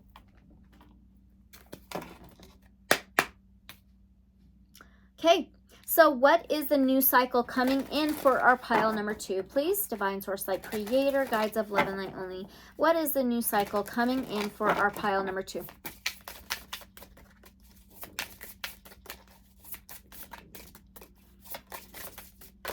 What is the new cycle coming in for our pile number 2? Try that again, please. That was one of them. Expect the unexpected. That's interesting. This is Bast, and it says dreams. This is connected to ancient Egypt. I have to take it. I have to. I can't believe that. First of all, expect the unexpected. And then dreams. Fulfillments. Okay, so what is the new cycle coming in for you? This is so cool. You're just detaching from anything toxic, okay? What? Right after dreams comes expect the unexpected, literally.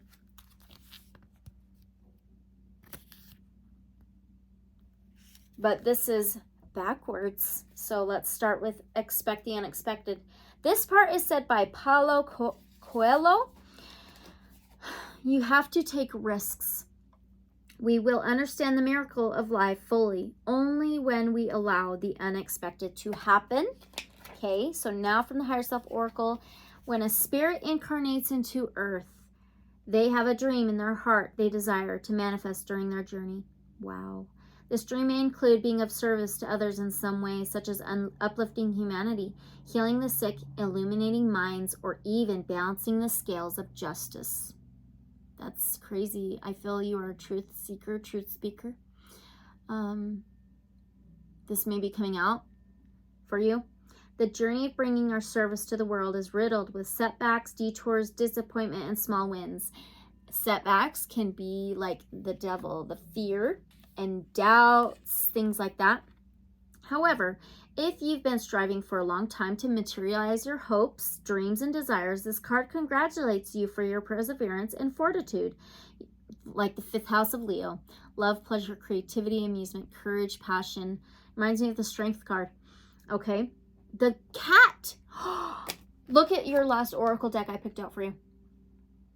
You may be very connected to cats in some way, maybe even the Lyrans, maybe the Bastet of ancient Egypt. Very interesting. Okay, anyway, so your higher self comes to tell you that your faith, your persistence, and all your hard work has paid off, and a surprise is coming your way. Something you've been hoping for, trying to manifest and bring into being, is on its way to you. This may be support from an unexpected source, a new opportunity, divine assistance, miraculous blessing, or even a gift. If you've been doubting, your higher self assures you that you have not been forgotten. Stay positive and expect something from the universe to help you on your path forward. Exactly. Oh my gosh. And it ends on page 50. Reduce the 50 to a 5. 5 is changes, transformations, transitions, challenges, and struggles. 5th house is ruled by Leo. Leo rules the Strength card in the Tarot, which is the number 8 of the major arcanas. This is fortitude, perseverance, passion, courage, the heart, taming the beast, the devil. Holy cow. Whew. Okay, now let's read dreams. Get in there. Dreams. Okay.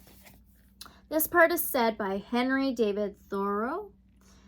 Our truest life is when we wake. Our truest life is when we are in dreams awake. Now, Higher Self Oracle says, have you been asking for divine guidance and direction? Pay attention to your dreams, since the answers are coming to you via your dream state. While you sleep, your spirit returns home for sheer comfort and to check in with your guides, who help shed light on your current circumstances and difficult situations.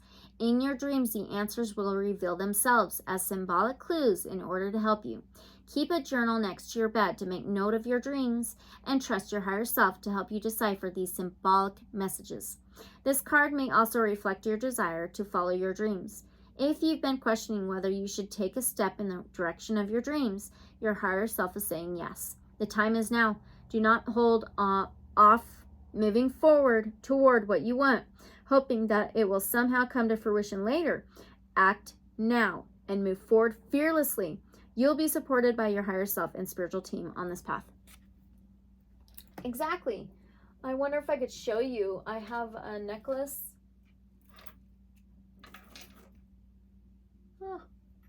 Oh, right here. Can you? Oh, you can't see it. I have to grab it. It's Bastet. It's what's on this card.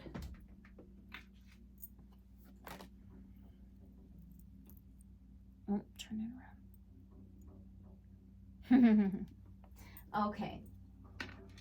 Now, let's keep going. Okay, so what is next now? So that's the new cycle that's coming in for you. Next oracle, the Lyran oracle, the Kitty. All right. Now, divine. Oh, you sucker. My pen fell. Can we get the message that will be important for pile number 2 moving forward? This is crazy. That just talked about that. Let's see what else you get. Okay, can we get the message that will be important for pile number 2 moving forward?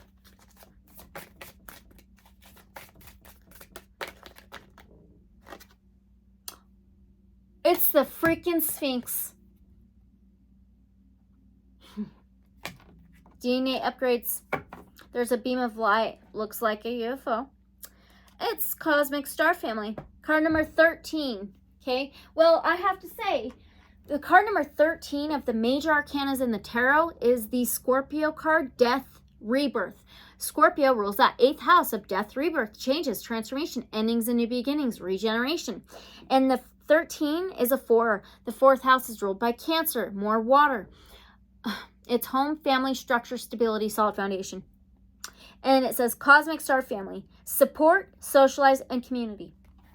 You're having this DNA upgrade, light activation, and your cosmic star family is there helping. I believe a lot could be connected to the Lyrans, but take what resonates, okay?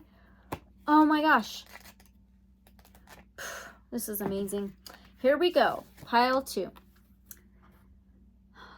This universe that we all share together holds many intergalactic councils that some on your plane refer to as federations.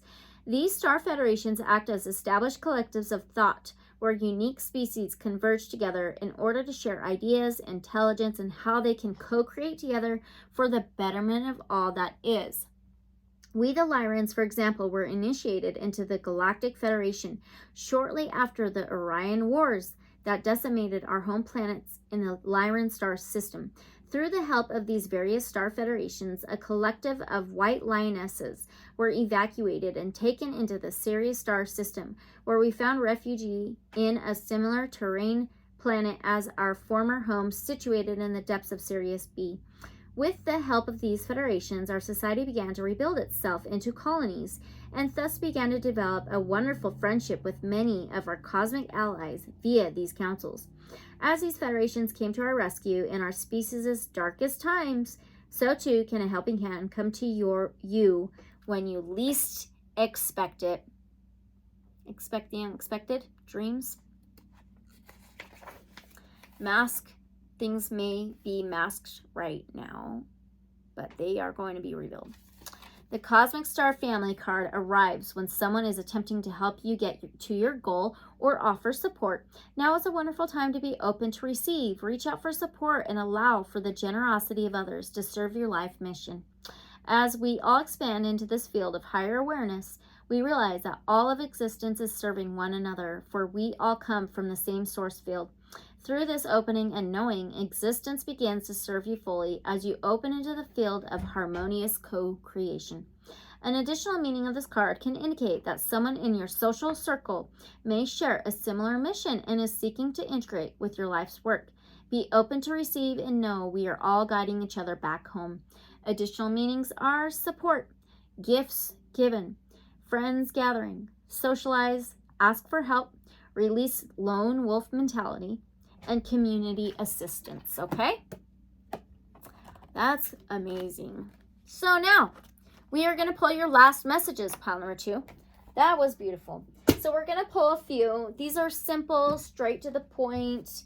The first one is called the Shaman Wisdom Cards. And Divine Source Light Creator Guides of Love and Light Only. We're just looking for more confirmation. Any other message that pile number 2 can take with them. Thank you so much. From the Shaman's Dream Oracle.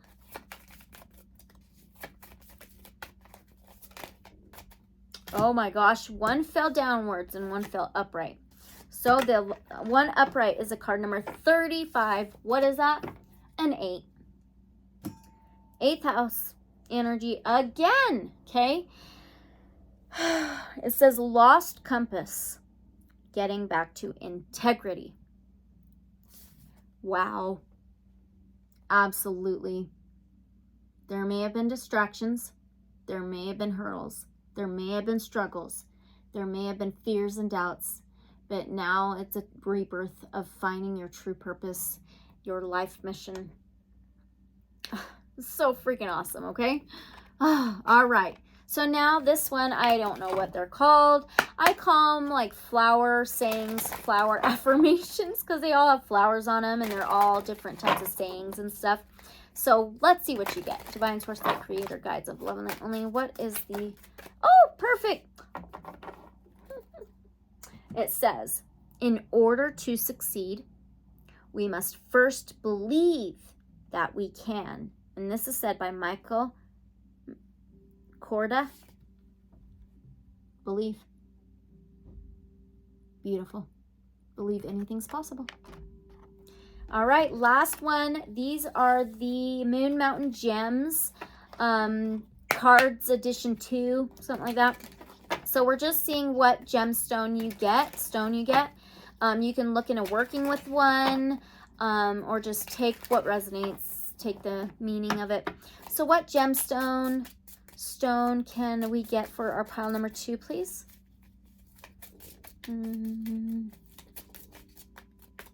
For their last message. Iolite. The chakra says third eye chakra, okay? Third eye, seeing things clearly. It's like finding the true path, clearing out the negativities, the distractions, etc., right? Third eye. Chemistry says found in masses and prismatic crystals displaying a pleochoric effect. Beneficial for illness, detoxification, respiratory system, headaches, relationships, and visualization. Healing properties. Iolite is a vision stone that assists you in astral travel. What did that talk about? Your dreams?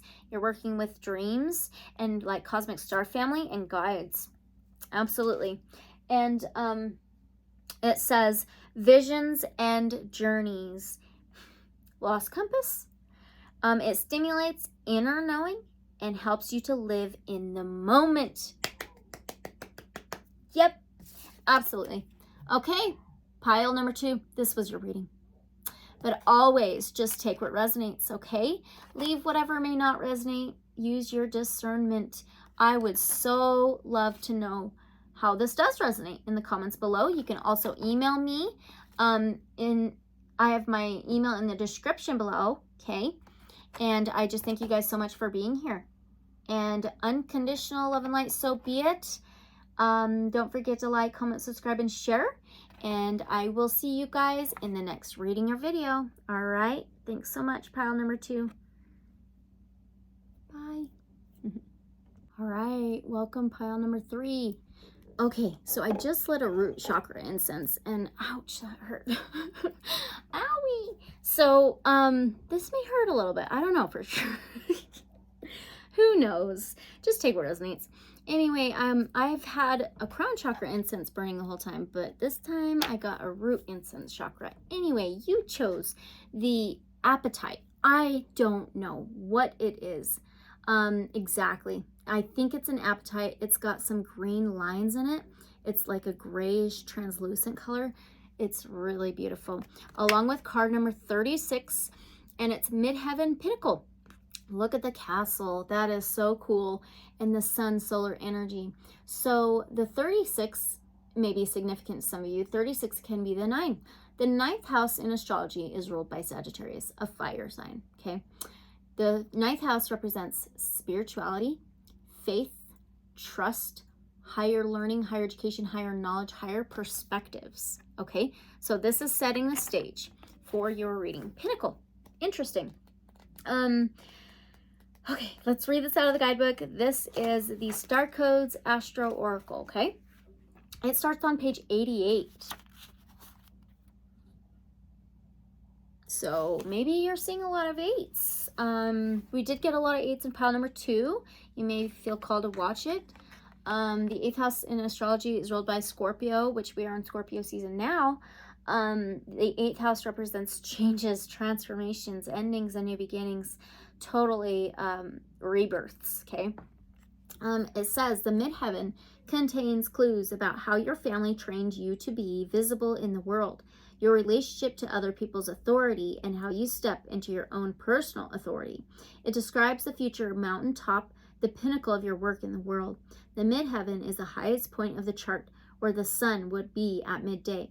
This most public, visible point of the chart acts like the flagpole on top of your personal castle.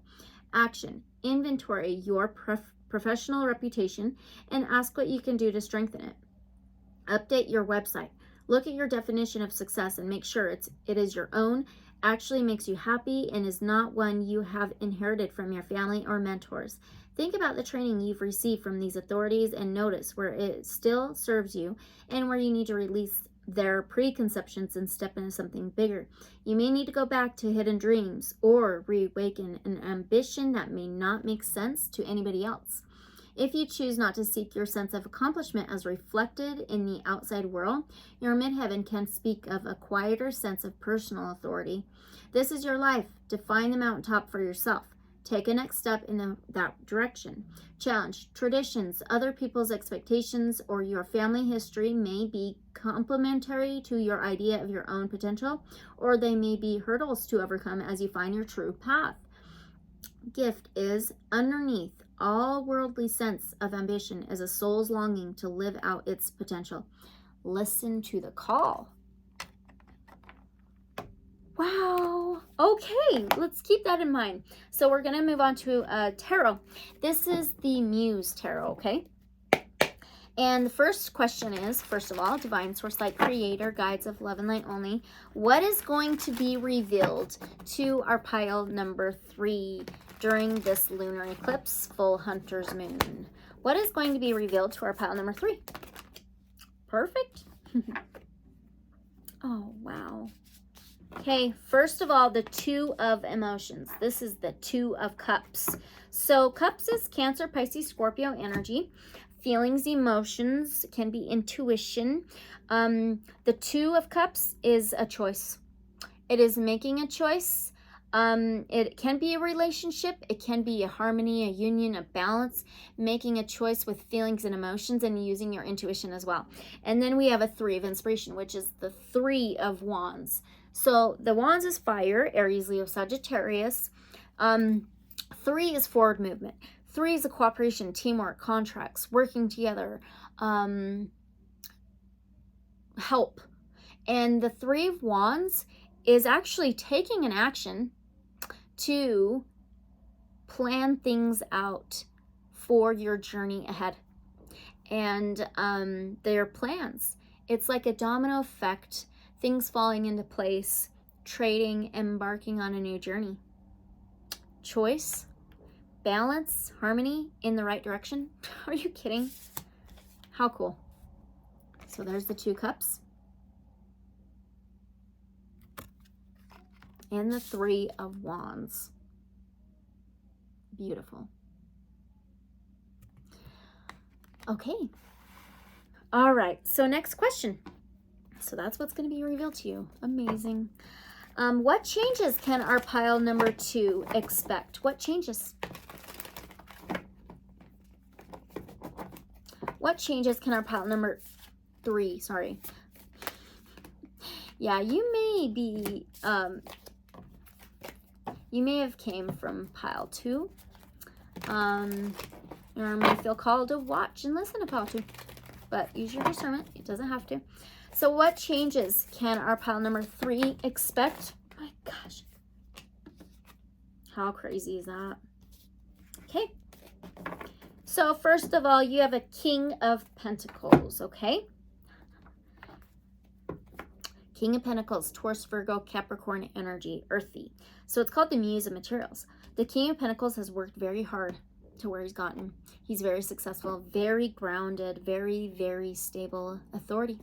Can be a fatherly figure, takes care of their own, loyal. He's found his way in life and he's very comfortable. He's very stable, has a very strong foundation. And she's walking across a bridge into the light, into a whole new world. And now you have a Three of Cups. How funny. We have double numbers here. So the Three of Cups is a celebration. It is celebrating how far you've come. The changes.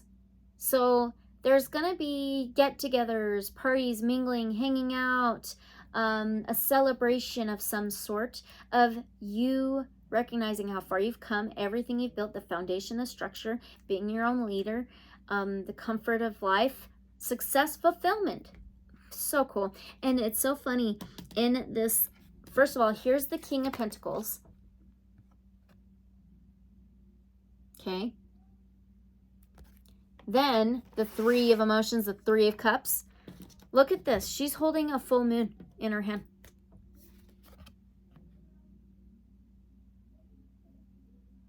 How cool. Okay. Let's do this for now. All right, now we need to do another tarot. And, oh, I was going to show you this. The death card's on the bottom. Scorpio energy. It's a card number 13. 13 can be a fourth house is home, family, structure, stability, celebration. And this is total change, transformation, death, rebirth, cycles, regenerations, okay? Now, the next tarot is the Tarot of Dreams, okay? Divine Source Light Creator, Guides of Love and Light Only. How will pile number 3 feel about what's being revealed? How will they feel about what's being revealed? Pile 3.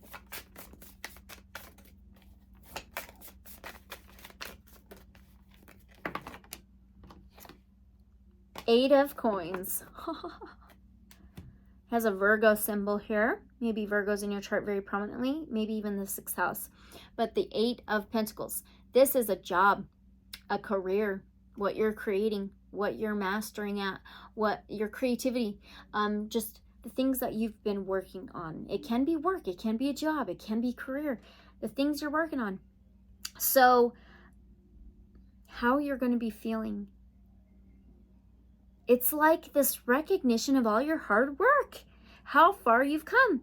An 8 is almost there to a 10. That is close to that fulfillment. That is so cool. I love it. Okay, so there's the 8 of Pentacles, Taurus, Virgo, Capricorn. All right, a lot of Capricorn energy in that card. Or I mean, oh my gosh, Virgo of the 6th house. Virgo ruling the 6th house. The 6th house represents the health, the body, the wellness, daily routines, boundaries, organization. So now let's move on to an oracle. We have first the Untamed Elemental Oracle. Okay. So, what is the guidance? What is the guidance for our pile number 3 from all of this during the lunar eclipse? What is the guidance for our pile number 3 during all of this? Divine Feminine. What? Divine Feminine can be moon energy, can be Mother Earth, Divine Feminine, Sacred Feminine, or feminine. Oh man, Divine Feminine.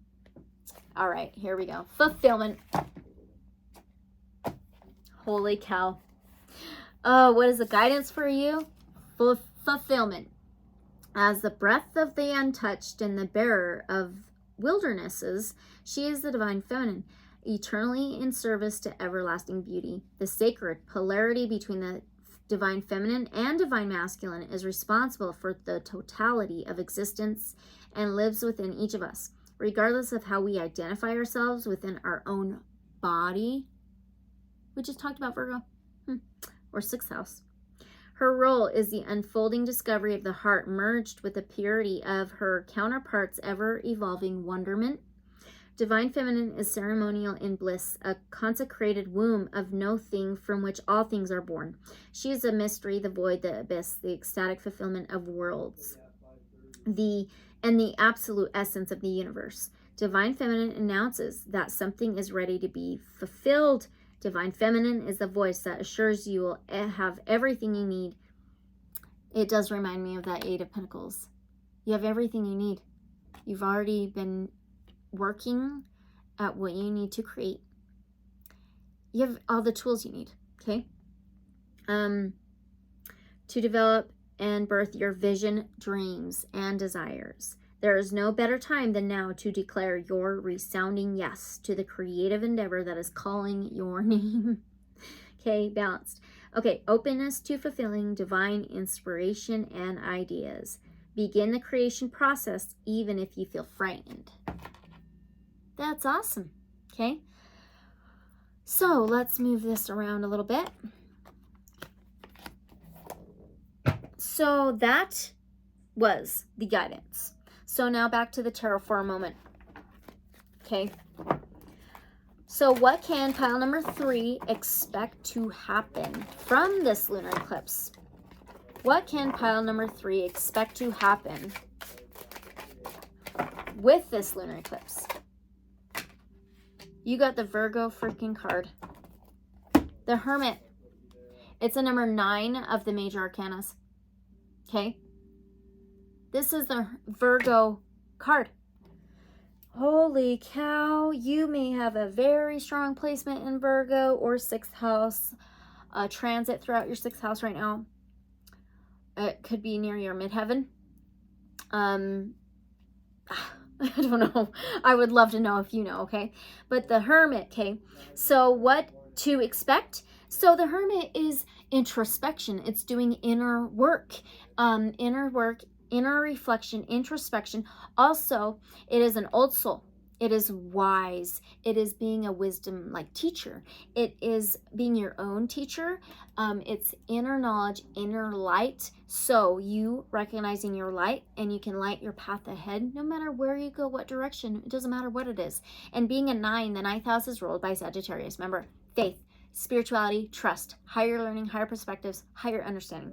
Now you have a Page of Coins. Coins is Pentacles, Taurus, Virgo, Capricorn. Pages can be younger energy. It can be inner child, childhood type stuff. Maybe you have a child. I don't know. Anyway, or a child within your life right now. Doesn't have to, but this is something new, an offer, a message, or an opportunity to plant new seeds, to plant new intentions, to plant all new cycles, new life, new journey, so you can get the fulfillment, so you can reach that success, the abundance, the achievements, the dreams, the desires, all of the success and fulfillment, okay? You're lighting your own way to be doing this, okay? This is amazing. Virgo rules at 6th house of the body, health, wellness, daily routines, work, like a job, career, whatever you're working on, in your daily routines, your daily life, boundaries, and organization. How awesome is that? Uncovering these new opportunities, these new things. Okay. How awesome. Okay, don't mind my fiance. He's working from home. Okay, so let's move back to an oracle, and we are using the Beyond Lemuria oracle. Oops. I am feeling it. Okay. Beyond Lemuria. You may be connected to Lemuria, but you don't have to be. Very wise souls for sure. Okay. So yes, you hold all the answers. You hold all the wisdom and the knowledge within yourself. To unlock things, to start new things, end things needed to move along your journey, find your path, fulfillment for your dreams and desires, okay? So now, what is the advice for our pile number 3? What is the advice, okay? You have new blueprints. New, remember, new, something new, offer messages, opportunities. Look at the blue color with the Hermit. New blueprints. Card number 38. Well, 38 can be significant to you. 38 is also number 11. 11 may be significant to you. 11 is divine. It is mirrored. It is balance, yin yang. Remember, divine masculine, divine feminine. It can be spiritual, physical. Okay? This is so freaking cool. All right, 38. Let's go right here. New blueprints. Well, 38 is that 11, right? And 11 can be a 2. The 2nd house in astrology is ruled by Taurus. This lunar eclipse full moon is in Taurus. So the 2nd house represents earthly things, seeds, nature, tangible things, material things, things in our reality. And it starts on page 101. That's a 2. Okay. All right. So what is the advice for you, pile number 3? Be the change. Take action. Take a step, no matter how small. Ignite an upward spiral. Make a positive change. Ethics and compassion, creating a ripple of light. Be the change you wish to see is an empowering mantra to remind us that we can step up and create the blueprints for the world we want to know. Perhaps meaningful change starts with you today. Despite our desire to see change, we can be overwhelmed by all that is going on in the world, and making a positive impact can seem impossible. It is healthy to have an interest in what is happening around us, but it is important not to become so disheartened that we can't find the inner light to ignite even the tiniest upward spiral of improvement. There is still so much natural beauty on this incredible blue planet, and there are organizations and solo game changers creating amazing transformation all the time. Shift your focus onto what is possible rather than what isn't. Stepping forward with action, however small, will benefit the vibration of the planet in some way. We have more of a voice than we realize. As consumers, we can direct our energy and make a difference through ethical choices. Remember, choices. By stepping out of our own needs and wants, we can help someone else privileged.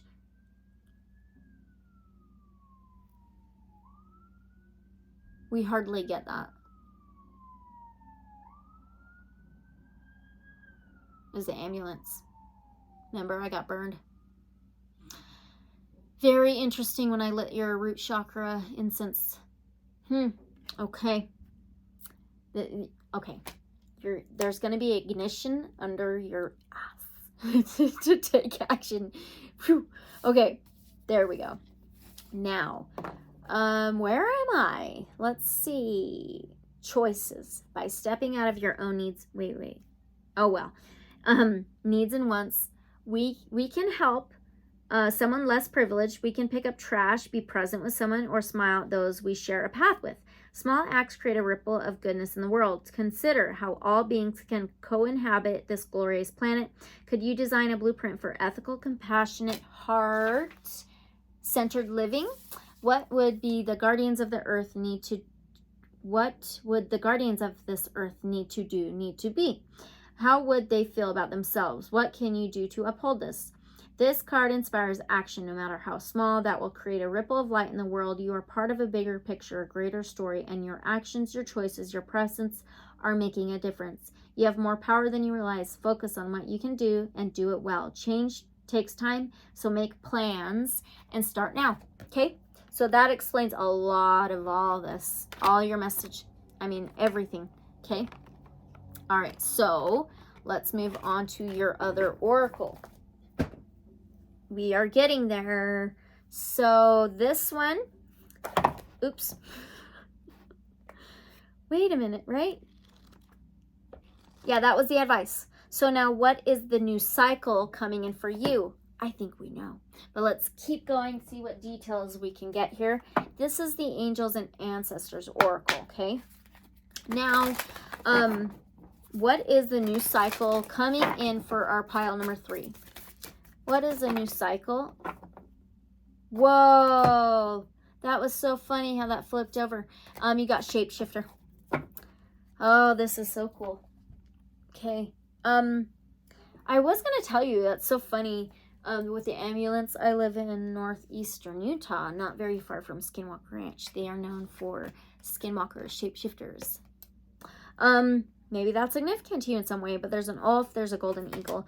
Shapeshifter, transform and unveil your gifts. Okay? Shapeshifter. This is pretty straight to the point. Shapeshifter. Right here. Starts on page 66. Those 6s, that 6th house of Virgo. Okay. 6th house, health, wellness, the body, daily routines, boundaries, organization. 66 is a 12. 12th house is moon, Pisces, energy of unknown, unseen, subconscious, the dreams. So take your time and focus on developing your gifts and strengths. What? In shamanic traditions, a shapeshifter is either an animal that has the capacity to change between species, or a shaman who has the capacity to transform into an animal to go journeying. If there's a wild animal you are particularly drawn to or fascinated by, it's probably because you can transform into one in your meditation or journeying practice to go exploring in the other worlds. When you shift into animal form, you can see the world through different eyes and tap into the animal's survival skills to help yourself through a particular situation. It does remind me of the hermit a little bit. Okay? Shapeshifter, the shaman, the hermit, wise teacher. You may have been through many challenges and lows, but now you are in a space of transformation. You are moving beyond your past challenges and honing your current strengths. There are opportunities for you to discover and rediscover the gifts and talents that you were born with and born to share. Wow. All of your past experiences have only helped you see how strong you really are. You are an amazing soul who can change and transform in ways that people least expect. You have many talents that you will share in your lifetime. You are guided to stay focused on the light, your light, and the light, okay? Knowing that it will guide you forward. Hermit. When this card arrives, there's also an opportunity for you to tap into the power of your spirit animal. Note if you're seeing a particular animal regularly because its medicine is coming to you. I'm just amazed. That is so cool. So that's the new cycle coming in for you, being able to shapeshift in a healthy way, right? Okay, so the last oracle is the Hummingbird Wisdom Oracle. Maybe it's a hummingbird. Could be anything. All right, Divine Source, Light, Creator, Guides of Love and Light only. So can we get the message that will be important for pile number 3 moving forward? What is the message for pile number 3 moving forward?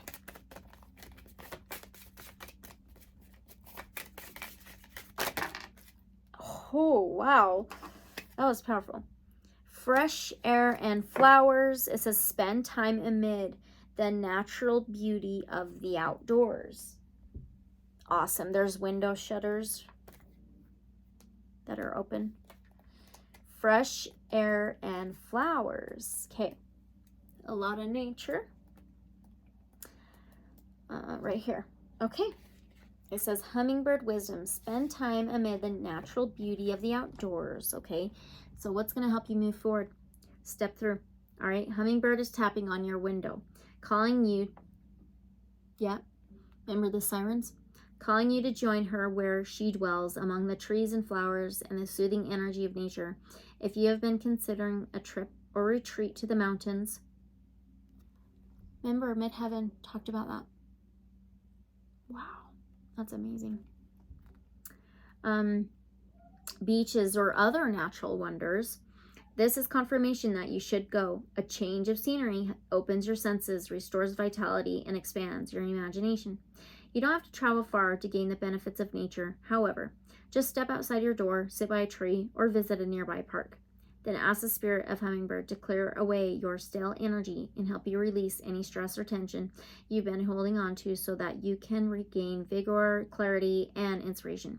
Pay attention to any animals,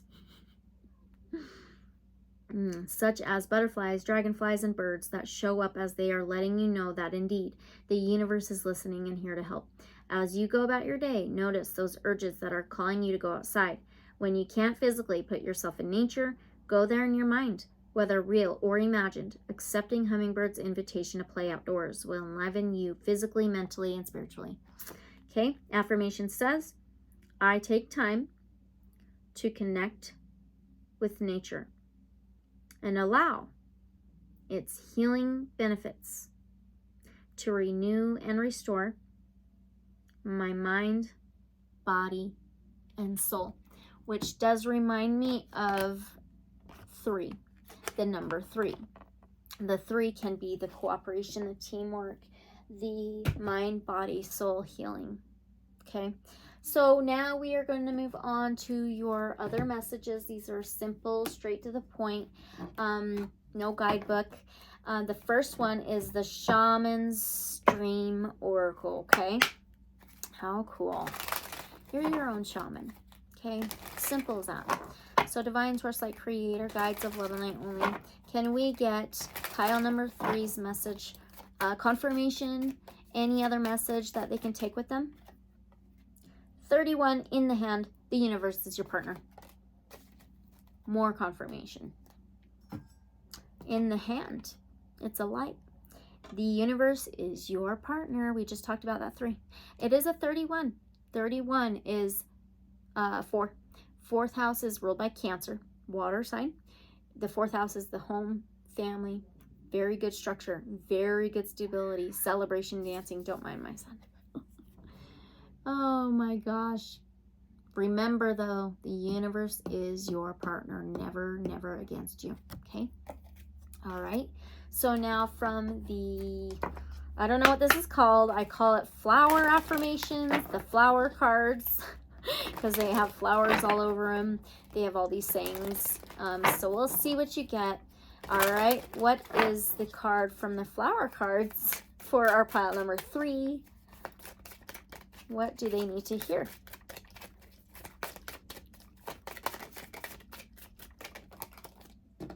Okay. Oh my gosh. So simple. Your reading is so straight to the point. That is wild. It says, I dwell in possibility. And it's said by Emily Dickinson. Amazing. Dwell. That reminds me of the Hermit. Knowing anything and everything's possible. Okay. All right, let's get your last card, last message. This is the MoonMountainGems Cards edition 2. Let's see what gemstone you get. You may want to work with it. You may want to just take the message with you. Do what you want. Use your discernment. Okay. What is the message? Okay. See how fast? All right. Okay. You have stitch tight.